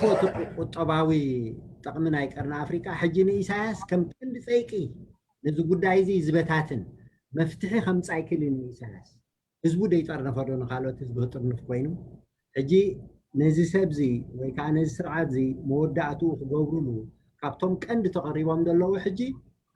መን እዮም ምዕራባዊ ሓይሊ ኣሜሪካ ትመርሖ ምዕራባውያን ሓይልታት ኣብ ኤርትራ ታሪኾም እንታይ ታሪኾም ኩሉ ግዜ ኣሉታዊ ከመይ ኣብ ግዜ ዓደይ ምስ ኢትዮጵያ ከም ትሕወስ ገይሮም ቅድሚ ምስ ኢትዮጵያ ምሕዋሳ ከዓ ኣብዘይ መዘናዓ ብፌደራሊዝም ቆሪኖም ኣብ ስርዓት ሃይለስላሴ 30 ዓመት ኩናት ገይርና ድሕሪኡ ኸ ንኢሳያስ ሓባቢሎሞ ናይ ኢትዮጵያ መራሒ ክኸውን ጭብጥታት ኣለዎ ድሕሪኡ ኸ ነቲ ዶብና ከዓ ናይ ዶብ ኮሚሽን ተግብርዎ ቁርባት ኣይኮኑን ስለዚ ብተኸታታሊ ተራ ምዕራባዊ ሓይሊ ኣብ ኤርትራ ኣሉታዊ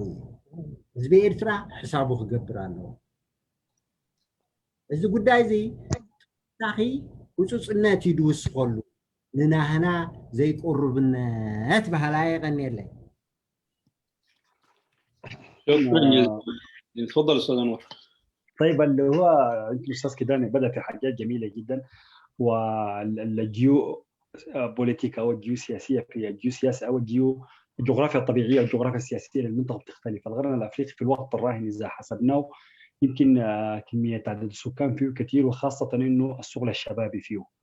اضيف واحد يمكن من المعلومات اللي هو انه حبيب احمد كان عنده حديث قبل فتره عندما بدأت تشكل عليه الضغوط الخارجيه فيما يخص حرب تيغراي، فيقول انه الان بداوا يهتمون بجبهه تحرير تجراي والغرب يعني، وبداوا يقفون معه. ومن قبل قال كانوا يشكلون ضغوط على الجبهه اثناء ما كانت في الحكم. يعني إذا الموقف الغربي يعني لن يتغير مهما جاءت أي حكومة في هذه المنطقة حسب المفاهيم اللي هو كان بيتحدث بها في إحدى المؤتمرات. يقول إنه الضغط ليس يولينا وحدنا، كان من قبل أيضا على الجبهة بصورة كبيرة جدا في كافة القضايا. وكان هنالك تحدي كبير فيما يسمى الحراك الأفريقي، عندما خرج بعض القادة الأفارقة بما يسمى حل القضايا الأفريقية داخل البيت الأفريقي، فالغرب ما كان عجباه الفكرة دي، فبدأ يشكل ضغوط على بعض القيادات الافريقيه خاصه ما يسمى بالليبراليين الجدد، اللي هو كانت موجه ظهرت في فتره من 2010 2008 2009 2000 لحد 2012 ايام ملس والمجموعه بتاعت تابو مبيكي والحتات دي. فالتدخلات يعني هم اصلا يعني قد تكون الناس بتشهد لها بان هي مصلحه جهه محدده او وقوف مع جهه محدده، على الرغم من انه احيانا القضايا الإنسانية تكون هي الظاهرة في بعض الأجندة والمساعدات وبعض الملفات. لكن التخوف أيضا من التحركات في المنطقة، يعني مثلا التغيير والإصلاح في إثيوبيا عندما جاء بأحمد في 2018 كان الأمريكان والغرب أكثر الناس داعمين لهذه التحركات، وكان في إشادات وبيانات والتحول السياسي وما يسمى بالإصلاح والعديد من النقاط. ولكن الآن صاروا هم أكثر ناس يعني يشكلون ضغط على هذه الحكومة. وتحدث يمكن كده برضو أيضا عن الدور الذي كان يمارس في إريتريا في السابق لإظهار سياسة فورغي. وأكثر من ذلك أنه المنطقة في حد ذاتها عندما يحاول يضغط أحد الحكومات، وينتبهوا في فترة من الأيام أنه لو يعني انتهت هذه الحكومة من يأتي بعدها، هناك تخوف. أضيف إلى ذلك ما يسمى ببعض المد الإسلامي وبعض التحركات. أكثر منطقة في المنطقة الأفريقية بعد الشمال في مصر وكذا كان هنالك تخوف من منطقة القرن الأفريقي، يمكن هي أكثر منطقة تكثر فيها او انتشار ما يسمى بالمد او التخوف من يعني ظهور اي تيارات تجديديه او متشدده. خير دليل على ذلك كان مشروع محاربه الارهاب. اثيوبيا كانت تعتبر شريك رئيسي فيه في تلك الفتره، وكانت هنالك العديد من التحركات. انا اعتقد انه المصلحه الغربيه في الاول والاخير ليس انسان القرن الافريقي كما يدعي، ولكن هي التحركات السياسيه في هذه المنطقه. احيانا تخونهم بعض التعبيرات وبعض الدراسه الاستراتيجيه التي يضعوها. فاحيانا نجد بعض الدراسه بانهم يعني يكونوا متعجلين لدراسه الواقع ويحاولوا يغيروا في المنطقه، ثم بعد ذلك تاتي بنتائج سلبيه جدا ولا تحقق اي شيء، ثم بعد ذلك يحاولوا ان يتدخلوا مره اخرى لتغيير هذا الموقف. وحدث في الصومال من قبل، وحدثت في بعض المناطق. وخير دليل على هذا ايضا التجربه الحروب التي دارت في هذه المنطقة. الغرب إذا كان ليس له مصلحة في هذه الحروب كان يمكن أن يمتص هذه الحروب قبل أن تقوم. والحرب الإريترية الإثيوبية غير دليل، وكذلك بعض الصراعات التي دارت في هذه المنطقة لفترة طويلة. والأكثر من ذلك أن معظم الجماعات التي كانت تدخل في حروب وصراعات كانت تجد الدعم أولا وأخيرا من بعض الجهات الغربية، وهذا خير دليل أعتقد. وأنا أعتقد أنه يتم تشكيل المنطقة بصورة جديدة جدا بعد أن أخفض الغرب في دراسة الواقع السياسي في هذه المنطقة، وسيحاول مرة أخرى تشكيلها بصورة جديدة جدا وبطريقة مختلفة جدا. دي وجهة نظري أنا، وشكرا لكم. شكرا جزيلا أستاذ أنور. مواصلة أنا أحاول أترجم بصورة مختصرة ما قاله الأستاذ كيداني. هو أشاد بالسؤال وقال هو من الأسئلة المهمة اللي عندها. بيقول الآن نحن لو نظرنا للوضع في ظل الأوضاع الحالية، من هم العناصر الرئيسية التي تواجه النظام الإريتري؟ هل هو تساءل هل دول المنطقة مثلا أثيوبيا أو السودان هذه كلها لا تواجه النظام الإريتري والسياسة ولا يواجهه الشعب للأسف، بل الحكومات الغربية هي أكثر من يواجه السياسة. وعندما تواجهه يعني ما بيتواجهه لأنه هو سيء أو لأنه يعني يريدون مثلا شيء يعني خير لإريتريا أو شيء، بل هم للحفاظ على مصالحهم، لأنه هم عندهم دراسة أو كمان عندهم رؤية لأنه منطقة القرن الأفريقي ستزيد في العشرة أو 15 سنة القادمة بما يزيد عن 80 ل 85% في عدد السكان. بالتالي أي انهيار في هذه المنطقة قد يعني يعمل لهم القضية بتاعت اللجوء والحياة اللي قاعدين نشوفها دي، حيكون في موجة بتاعت لجوء قد تغير الوضع الديمقراطي في أوروبا خاصة وفي الغرب بصفة عامة. فبالتالي الدول الغربية برئاسة الولايات المتحدة الأمريكية هم على رأس يعني أكبر الجهات اللي بتواجه النظام ودائر الوضع يمشي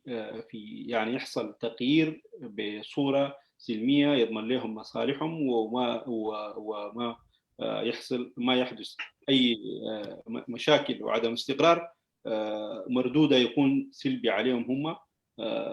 وفي النهاية ما يقدروا يحلوا. وفي نفس الوقت ويتساءل هل التدخل الغربي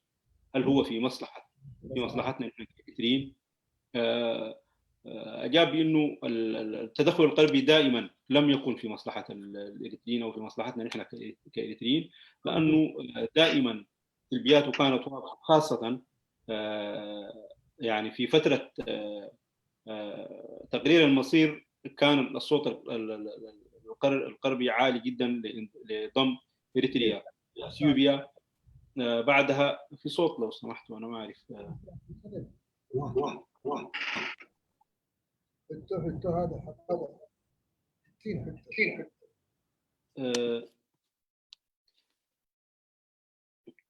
بعد ذاك في الفترة بتاعت فترة تقرير المصير كان في الصوت الغربي كان مع انضمام إريتريا لأثيوبيا، وبعدها بعد برضو ساعدوا إسياس لتولي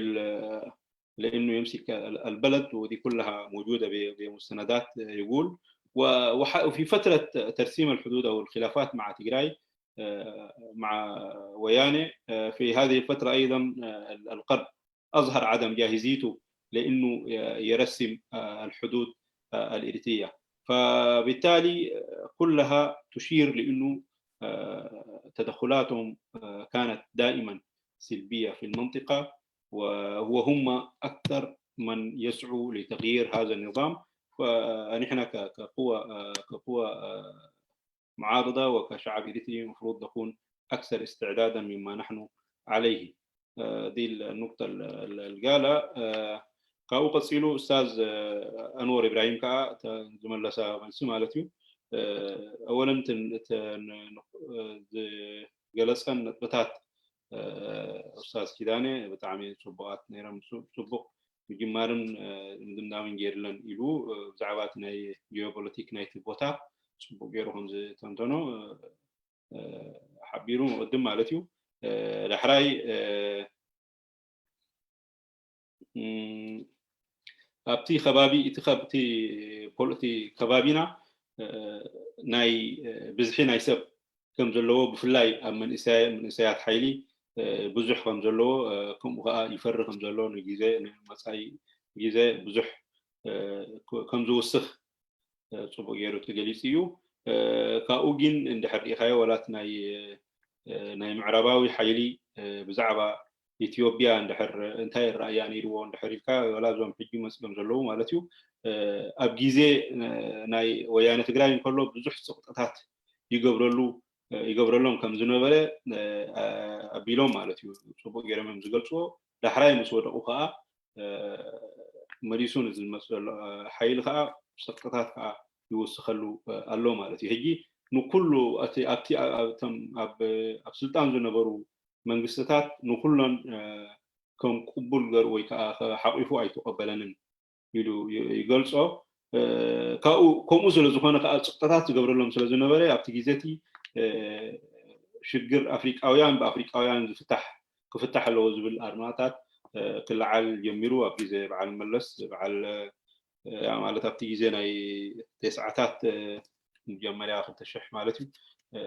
شعوتات جميرو زناي أفريقيان شجرهم بعلم كفتحوا كم زلهم زبل بزح دمستات أبيلو مالتي رحرايك أخو قصيلو زي كلنا كنكاتلهم نحن أبتي مجمري أنا أبي أحمد زمصلو نابت سلطان صبوق كيرم سومتو قبيلمو مالتيو مالت مسؤهم زهونو نتي ريفورم مالت نتي ريكونسيليشنز جبر زلو تعدي بطعم يدقفوهم زنبرو يوم مالتيو تحراجين مس جزء وبفلاي حجي مالتيو دحرت زقاتمه تغلال أنصارو وخونو نريهم لنا مالت حجي in general دحر إخايو تي نتم عربايان أبكم متات زوتهم زلو نتي أبتخباب زلو مالت نتن هجرات حاليوم لن زيكونو نتي ناتهم استراتيجياوي زلو حساب يكون ويكا طلبات دليتات كمل اللهم زخل بتات يوم زليو مالت حجي حدا خابت بتات كم زخت قصنا زحين يسب اندحر زخونه شجرات قائمو ناب مالت كم زناي سدتنيا شجر كيمص قال اي نجر كا زي ناي اسلاماوي منقسقاس زبهل اتخبابي بسفحفح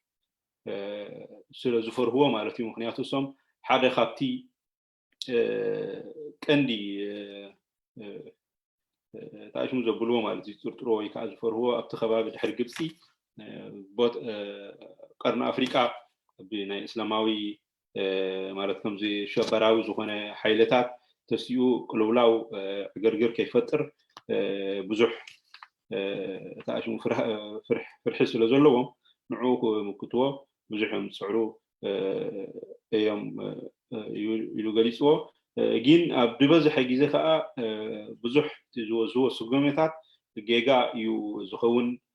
ويكا جيجا وصيتات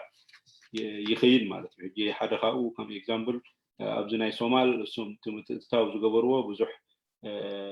حما جيجاتات فصيمو بحماق نقطات بصيحهم سلازي اتي مودة تخبلو زلي بناتي الرأي يبل مالتيو تي بوتانا تي قرن أفريقيا كله نحدش ريفورم كي جبر برنامج كمزلو بمعربيان صبوا يرو تنسيرو يزرعي كحجي تبوتا أبزدوم أبز حصير زم ساي جزء ملو ريفورم كجبر له يونتي حجرات يبل مالتيو سويت تعرم يجلسه شكرا جزيلا الاستاذين الاستاذ كيدان حقوس والاستاذ انور ابراهيم كاوقصينا ان شاء الله الاستاذ والاستاذه ملو نجاسي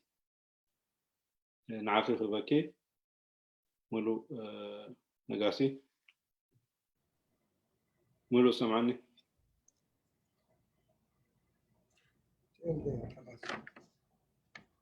ملو اللقطة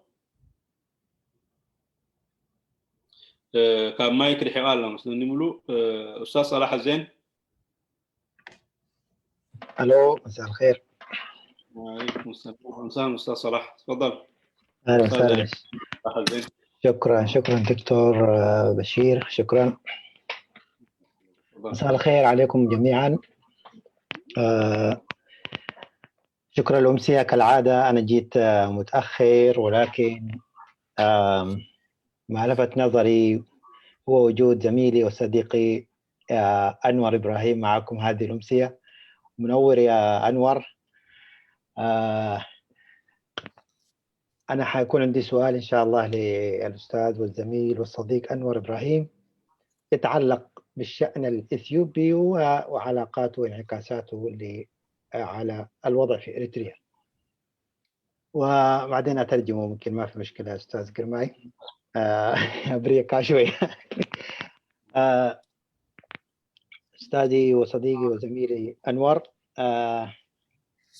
أولا طبعا فترة طويلة 10 سنوات وأحييك وأنت منور هذه أمسية زي ما قلت. أنا عايز أرجع شوي للوضع. طبعا الانتخابات في إثيوبيا أجواء انتخابات الأيام دي، ونتائج هذه الانتخابات أنا كإريتري وأعتقد كل إريتري بتهمه جدا جدا، لأن انعكاساتها سلبا أو إيجابا على إريتريا يعني لا يمكن إنكاره، لأنه نحن في وضع الآن في إثيوبيا وإريتريا في وضع معقد جدا جدا، فنتائج هذه الانتخابات حتكون زي ما قلت لها تأثير علينا. فمن هذا المنطلق اهتمامي بهذه الانتخابات ومتابعتي لها، عايز أعرف استشرافك لنتائجها، ومن خلال متابعتك أنا شايف برهانو نقا لا برهانو بتاعت كمبوت سبات نسيت اسمه، المهم برهانو، أعتقد برهانو نقا. فبرهانو بشوف برهانو نقا ذاته بالضبط، أوكي تمام.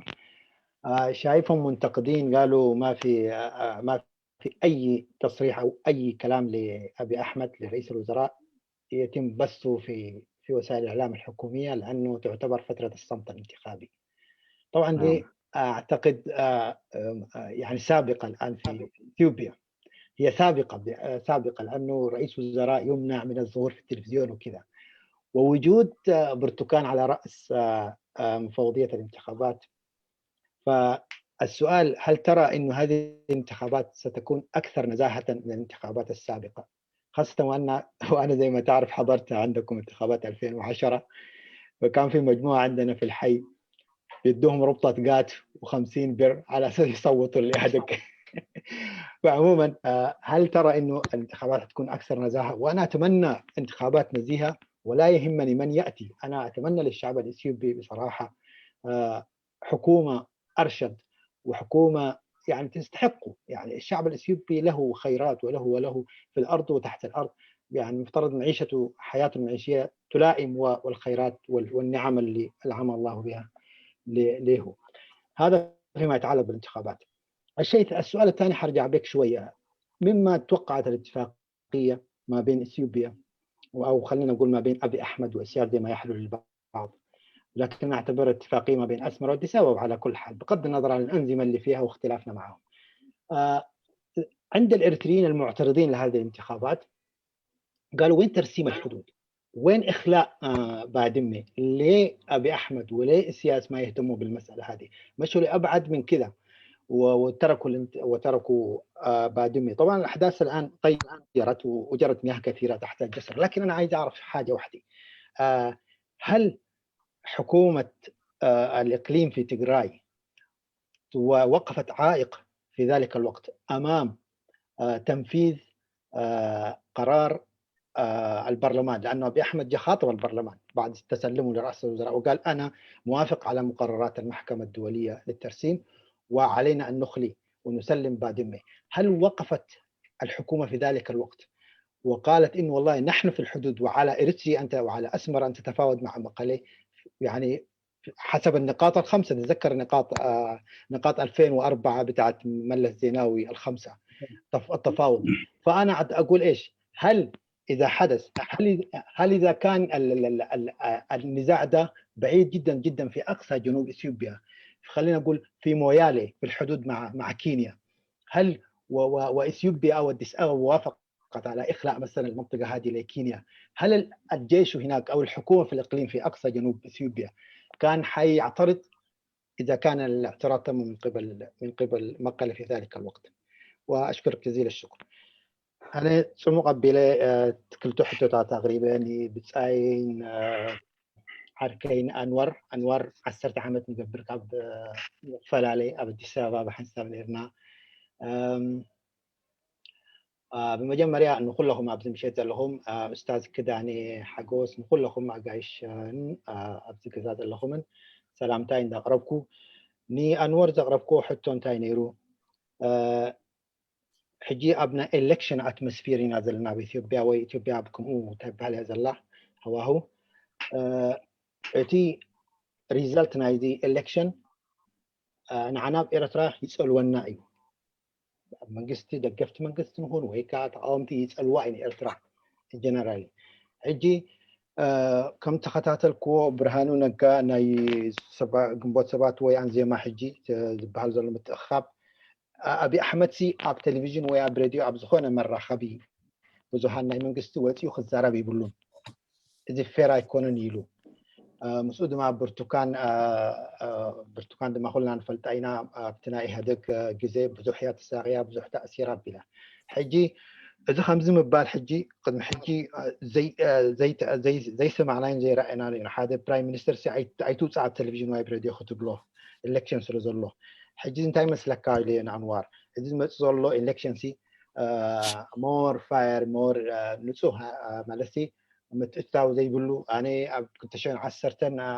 ذا حلفة كنت شان عسرتن إلكشن أبونيري حالة السارنا يقعد هبو مس أحم سابر خيدو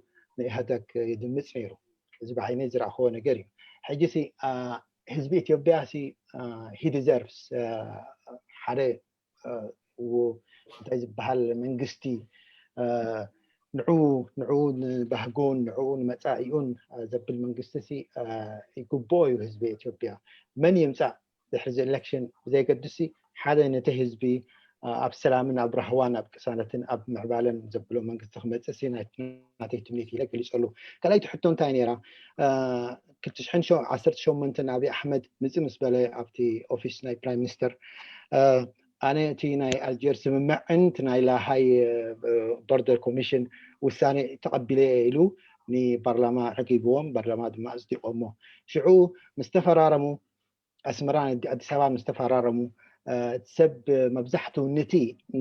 نتي سمع سلام دس دي بلو أبيلو دعتي تي نايباد مي أبيلو تي زباء سنة عسر عمت نمنتاي أبي أحمد سراويتو زي القصة كاب باد مي زبل زربا سمعني له حجينا أروان أنوار زحات تكون تايا أب مقلدنا برا من قشت الشعو إذا السمع كي تكبر إذا انسحاب كاب باد مي كي تكبر نحن أين زلنا بدوب أسمرات مسانا مس مغلق الزرارة بالله مسدي سوا يكون نزبل حق ديو تبيلو سو غازيت الناس لو هنا بغرب أخلنا قرك هاتلو سنتبر إذا حتى تقريبا الميري عن تكيب. طيب أولا التحية لك أستاذ صلاح الدين وفترة طويلة طبعا. أنت طبعا قلت جيت متأخر، لو ما كده الجماعة قاعدين إحنا ما خلينا حاجة فيما يخص الانتخابات وتأثيرها على إريتريا. كان في أسئلة بعد التعقيب الأولي بأنه إحنا ما تطرقنا الملف، تطرقنا عليه تفصيليا ليس على إريتريا فقط، حتى على المنطقة المجاورة والمنطقة في القرن الأفريقي بصورة عامة. لو لازم ممكن أرجع لها ثاني، لكن تكلمنا عنه بصورة كبيرة جدا. أنا بركز على أهم نقطتين أنت أثرتها، اللي هو الحتة بتاعت رئيس الوزراء ويتم منعه. هي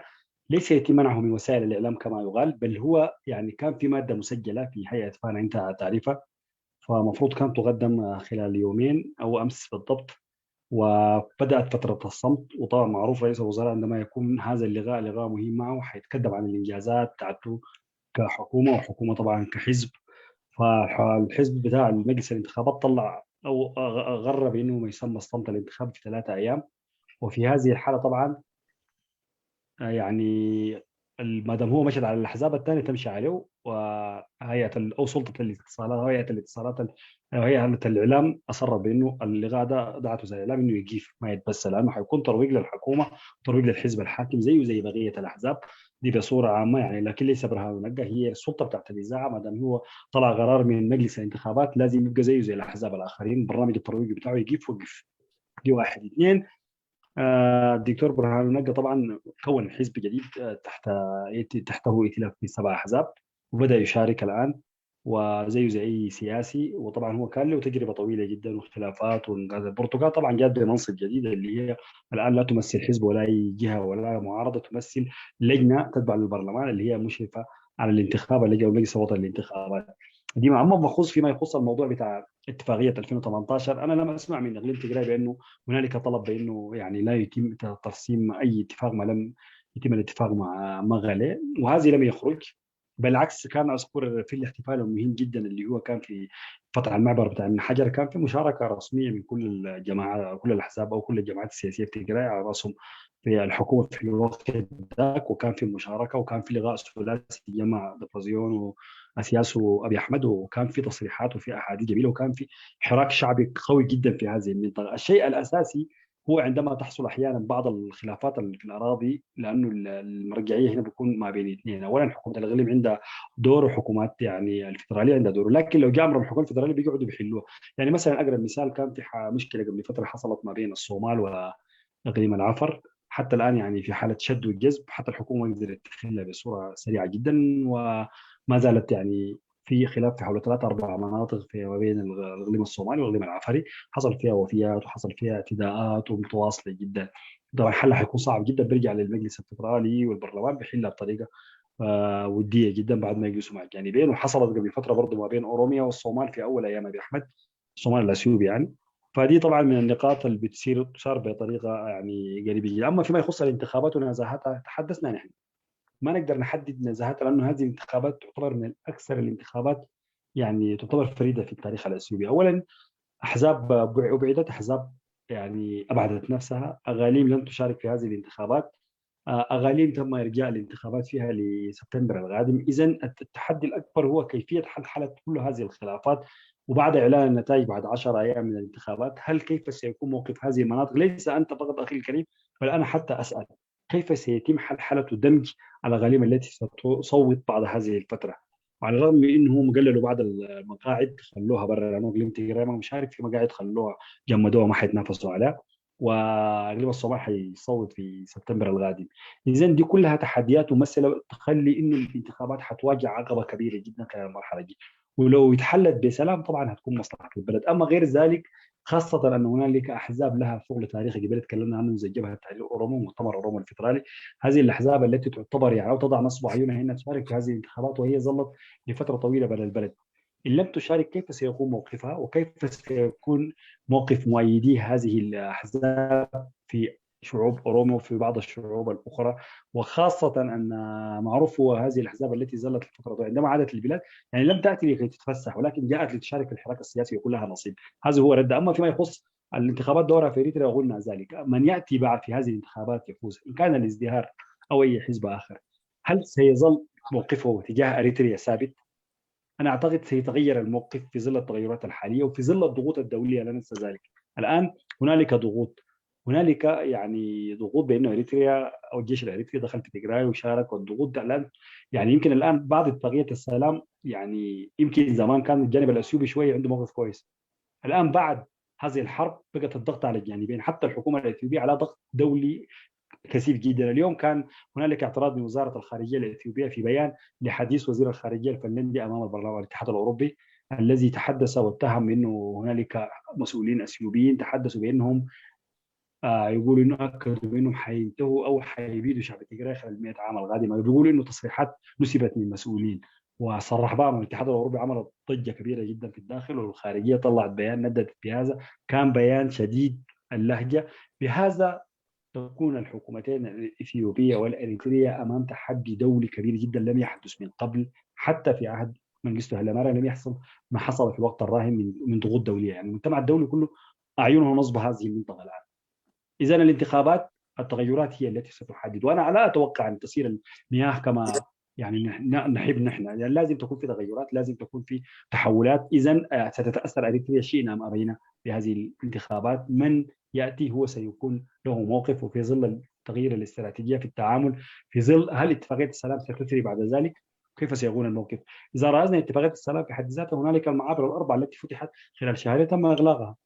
اذا هنالك عوامل اثرت على بعض هذه العوامل في هذه الاتفاقيه. وشكرا.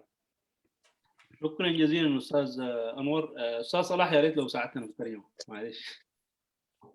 والله هو قال الكلام الاجابات دي كلها يعني بسيته فيها، لكن بختصر ما مشكله. يعني هو تقريبا الكلام كثير يا صلاح، لانه الكلام بدينا فيه 2-3 ساعات. لا ما ايوه ما انا قاعد اقول لهم انت كرماني انت عدت، والا حيكون اعاده ترجمه اذا كان البيت الغرفه. ركز النقاط الاخيره بس، النقاط بتاعت السلام وبعده والحدود والكذا. ممتاز خير ان شاء الله. فانا في العمل اذا فجاه قفلت المايك فاعرف انه انا جاني شغل، فبحاول ان شاء الله. اوكي. خلاص كده عرفتني. هو ترجمة يموت توافت عليه. تاش بيجر كالينر كبيزنس كونيره. اوكي ابستراكت اللي ها شويه كالينر كا. اوكي ترجمة. اوكي ثانك يو. اوكي يترجم على الغرب ترجمه ملو. اوكي واصل حاله انوار ذهبت عندما يتحطوا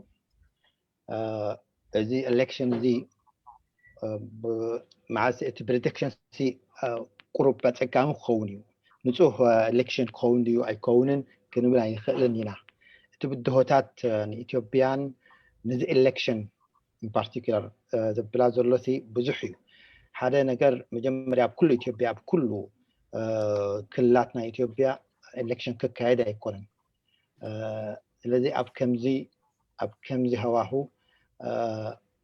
معاسي إن إذا قلينا بمتزلوا سبتمبر election كيبراين قلك كلات قلين كمان مستزلوا خناتات كيبرا أي مسلين الذي أتقاموا خوني انت عينة result انت عينة وتسيد كوتسي خبزي election زبل حتى ملي سمالتي أفتانا دحرت سمع ناي خلت شحن عصرت شو منتن كل لاو منقستي تقراي مسانخ زرارة بالو أسمرا مسانخ تسامع اللو نحنا هنا زلنا نفتدو بسبل قوموا أي سمعكون قوموا زبها الزرابات ما تباهلوا أي مسلنن نابلنا تأتي سنبل تقبري دكتور دبرتين السياسة أبي أحمد سوعلو سيعبو تراخيبهم تقول الرئيناي ناخميك تخايدو تي تركبناتهم الذي قومون زبل أنا عايشوا معكون إلو ملي سليمانتي بزعبتها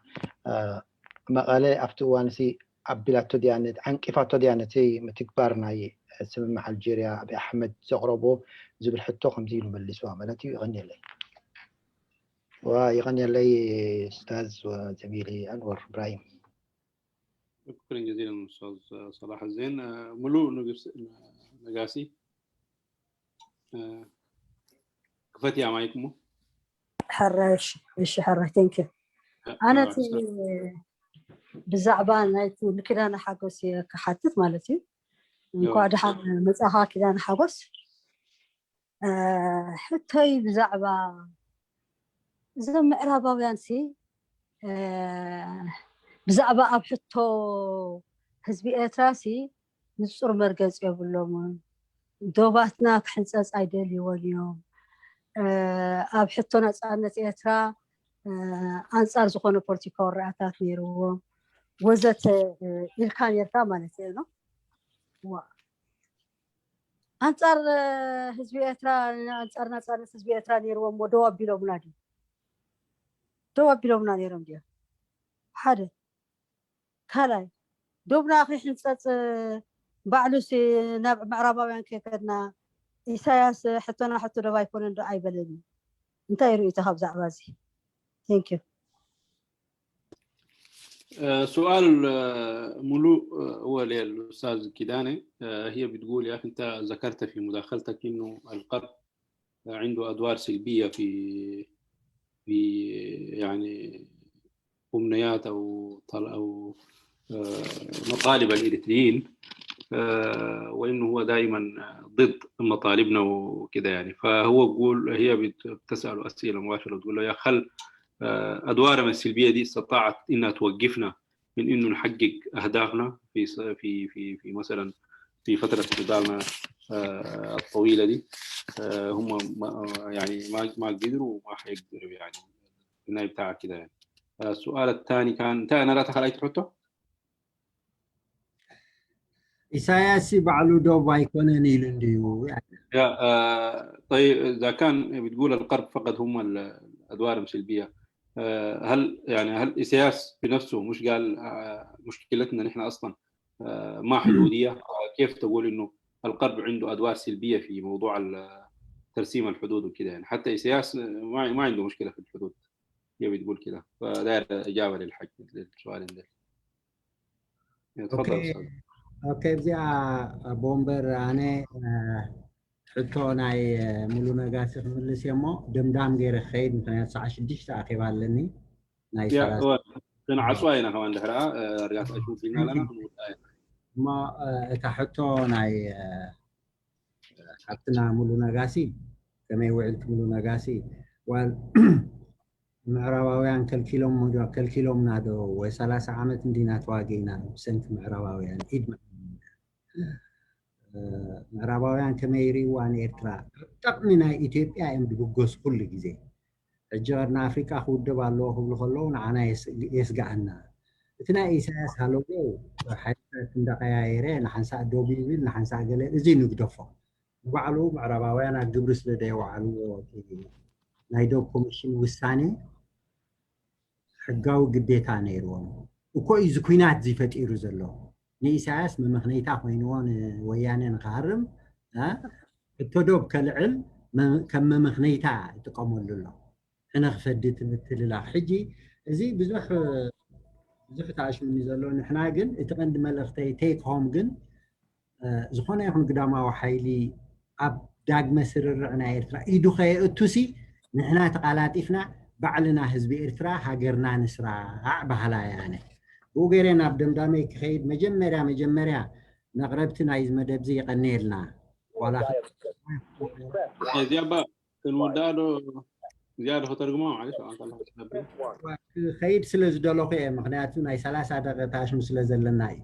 ما اي تحدي يغنيلنا بخلط ቋንቋ حدا حساب كنزارب وعلنا ግን حجي انتاي نقبر نحنا إرتراويان ኣብ ትሕቲ ዝብል ኣርእስቲ ንድሕሪ ሕጂ ከተካትዑና ሎቦዋይ እደይ ኮይኑ እቲ ሓድሽ ረቓሒ ኣብ ፖለቲካና ዘሎ ሕጂ ናይ ምዕራባዊ ሓይሊ ክንጥንቀቐሉ ኣለና እቲ ካልእ ከዓ ሕጂ እቲ ስርዓት ናብ መወዳእቱ ይኸይድ እንዲ ዘሎ ተራ ህዝቢ ኤርትራ ከመይ ይረጋገፅ ናብዚ ገፁ ኸነድህብ ስዒብና ነቲ ኩሉ ክትዕናሲ ናብ ጉዳይና ክነምፅኦ ሎቦዋይ የቕርብ እሞ ብጣዕሚ ብክብሪ የቐኒየለይ ባህላየ የቐኒየለይ شكرا جزيلا استاذ هاي سلا زلني يتحازلي خلاص احنا نقول بسنعك دمديمنا فانا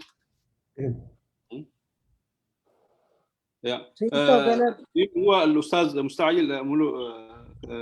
عصواينا الاستاذ كيداني حقوس مستعجل فقبل ما نختم الإجابة على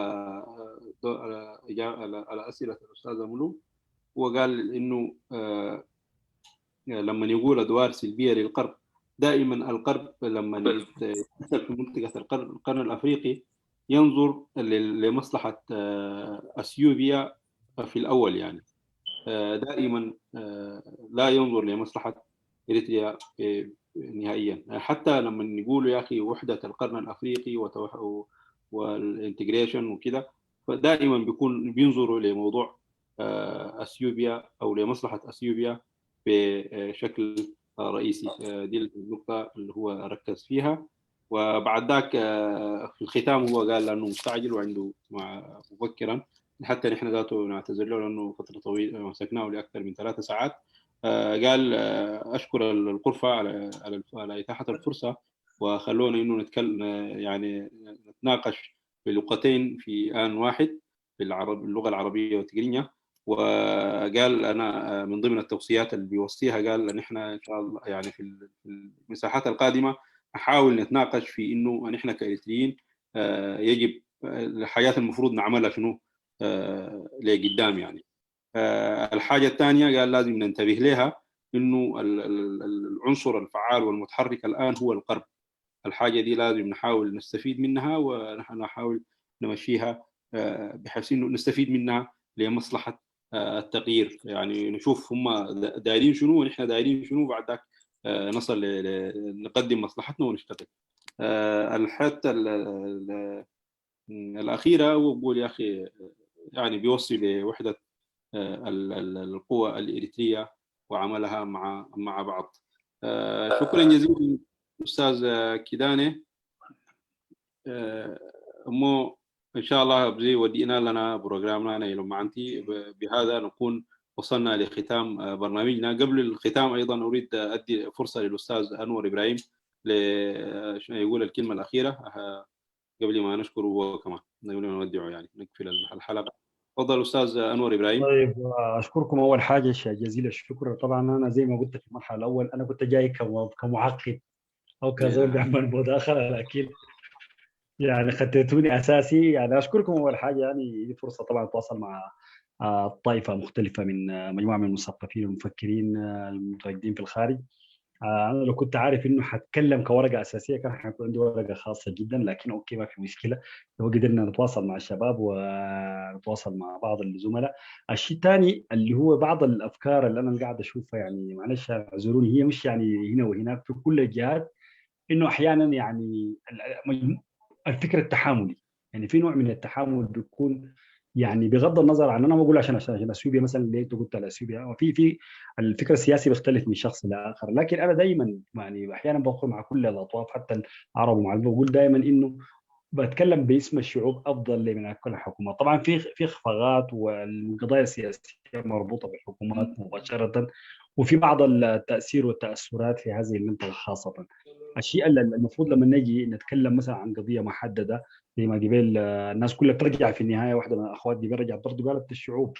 شعوب المنطقه والشعوب في افكار كثيره جدا وفي مختلف. يعني مثلا انا اتمنى يوم من الايام تجيب واحد شخص ثاني غير انا اجتمع مجموعه من الشباب الاريتري اللي برا وتعاونت مع لقيته في كم حته، ولكن في شخص في الداخل قد يكون مختلف برضه عني انا.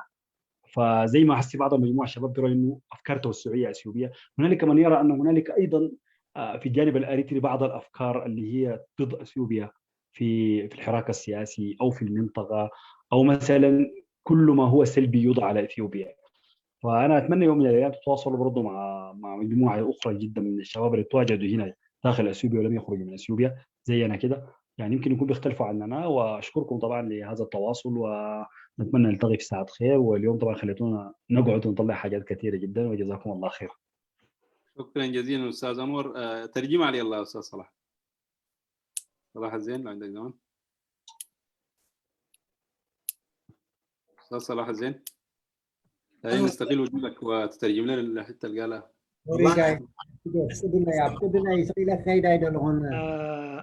اوكي شكرا. ايوه تفضل استاذ. اولا خلاص يعني بالنسبه للاستاذ كذا انا حبوس يعني خليه يمشي طبعا امامه موعد يقني لنا كم تزبلكايو لبواخا تقبليو سلازي اتي ناي مدرخ ناي مزتاين ناي مكتاعن متخاتعكا اب حدا بروه سئلي مبصحن بقصالي كنت كملو كاب نحسب زلنا سلازي اب مدباتنا لكم كل جزي. Thank you جرماي. Thank you. شكرا جزيلا استاذ كداني. بالنسبه للاستاذ انور ابراهيم برضو طبعا نشكره جزيل الشكر. طبعا هو قال انه في نقاشاتنا مالت اب كتعنا بزح جزي ناب حدا وجنز تسقعي وين اب حدا وجنز زازو كخون يبلون زربانا ون اب كند بمنجستات زخون باحزاب كخون له اتفال لي التحساسباتات كن رئي لنا انا لو مشيت درجه كم قال حساب ابتي زقرب حسابات ناي دغفتا حساب كزهب كوينه قريبه جن بزح نغرات كزارب كيله كم كان دغاشا كوينه ون قريبه بصعميه مسجن نز غداي زي جن كله اتي بإثيوبيا زمص ነገር كله በአሉታው ማለት ውሽጥቶም አህዛብት ፍላ ውሽጥ መጽያስ ዘሎ كله አሉታው ገርና ክንወስዶ አይግባን ከምኡውን በኤርትራ ወገን ወይን كله ትን ኢትዮጵያ ዝበሃል ወይን በአሉታ ጥራሕ ዝዛረብሉ አለው ግን ናይ كله ምስማዕን ናይ كله ምርአይን كله ዝተሐሳስባታት ማለት ንዑኡ ዘተአናገደ አኼባ ወይ ውን ዝርርብ ኩሉ ጽቡቕ እዩ ጽራሕ ናይዚ ኣብ ደገ ዘሎ ኣብ ደገ ዝነብር ኢትዮጵያዊ ኣተሐሳስባ ጥራሕ ምርአይ ማለት ደጋፊ ኣይኮነን። ስለዚ ብዝሰፍሐ ጠማምታን ማለት ናብ ሓደ ጎኒ ዘየዛዘወ ኣራእያን ኩነታት ክንሪኦም ብፍላይ ከም ኣሕዛብ ነዚ ላቦ ይኽብል ፀኒሑ ዝተረፈ ኡስታዝ አንወር ኢብራሂም ብጣዕሚ የቀኒየልና ምሳና ብምሳይካ ብጣዕሚ ሕጉሳት ኢና ከምቲ ዝበልካዮ ናይ ኣሕዛብ ሓሳባት ንጋድን ናብ ናብ ፍቅርን ሰላምን ናብ ናይ ሓባር ዕብየትን ንምብፃሕ ዝዓለመ እዩ ኩሉ እቲ ንገብሮ ዝርርባብ እዚ ምክንያቱ ኢትዮጵያ ብገለ ፐርሰንት ብሰላም እንተዳ ዓብያ ኤርትራ እውን ብኡ ደረጃ ከም እትዓቢ ንርኢ ማለት እዩ ከምኡ እውን ኢትዮጵያ ብገለ ደረጃ ቁጠባዊ ዕብየት እንተዳ እያ ፅልውኡ ኣብ ኤርትራ ከምኡ እውን ናይ ኤርትራ ፅልዋ ኣብ ኢትዮጵያ ክህልዎ ከም ዝኽእል ንኣምን ነዚ ንምርግጋፅን ከዓ እዩ እቲ ኣብ መንጎ ኣሕዛብን ብፍላይ ኣብ መንጎ እቲ ሓድሽ ወለዶን ሓድሽ ኣተሓሳስባ ናይ ካብቲ ናይ ቀደም ኣተሓሳስባ ወፃኢ ኣብ መንጎ ክልቲኡ መንእሰያት ክህልው እናታትኩም ተራ ናይ ጋዜጠኛታት እውን ተራ ዓብዪ እዩ ምክንያቱ ኣብ ምህናፅ ናይ ኣረኣእያ ኣብ ምህናፅ ናይ ኣተሓሳስባ ግዴኹም እዚ ኢልካ ክግመት ኣይክእልን እዩ ምሳና ብምምሳይካ ደጊመ የመስግነካ يغني شكرا جزيلا استاذنا جرماي وشكرا جزيلا اساس الاستاذ انور ابراهيم للفرصه لانك انت لبيت دعوتنا وما قصرت صراحه يعني زي ما قلت احنا جبناك كضيف معقب لكن شلت الحلقه معك وما قصرت وان شاء الله سنكون على تواصل معك اكيد في وان شاء الله حنستضيفك في الايام الجايه باذن الله عشان نتابع الاحداث الحاصله في الانتخابات الاثيوبيه وبهذا ان شاء الله نكون وصلنا لختام برنامجنا اليوم نشكر المتابعين والمتواجدين في غرفه الزوم والذين يشاهدونا عبر وسائل التواصل الاجتماعي المختلفه في الفيسبوك وغيره من الوسائل وشكرا جزيلا ان شاء الله الغرفه حتكون مفتوحه للمتواجدين في زوم ان نواصل دردشه واسئله ان وجدت وفي امان الله. شكرا يا اخ صلاح.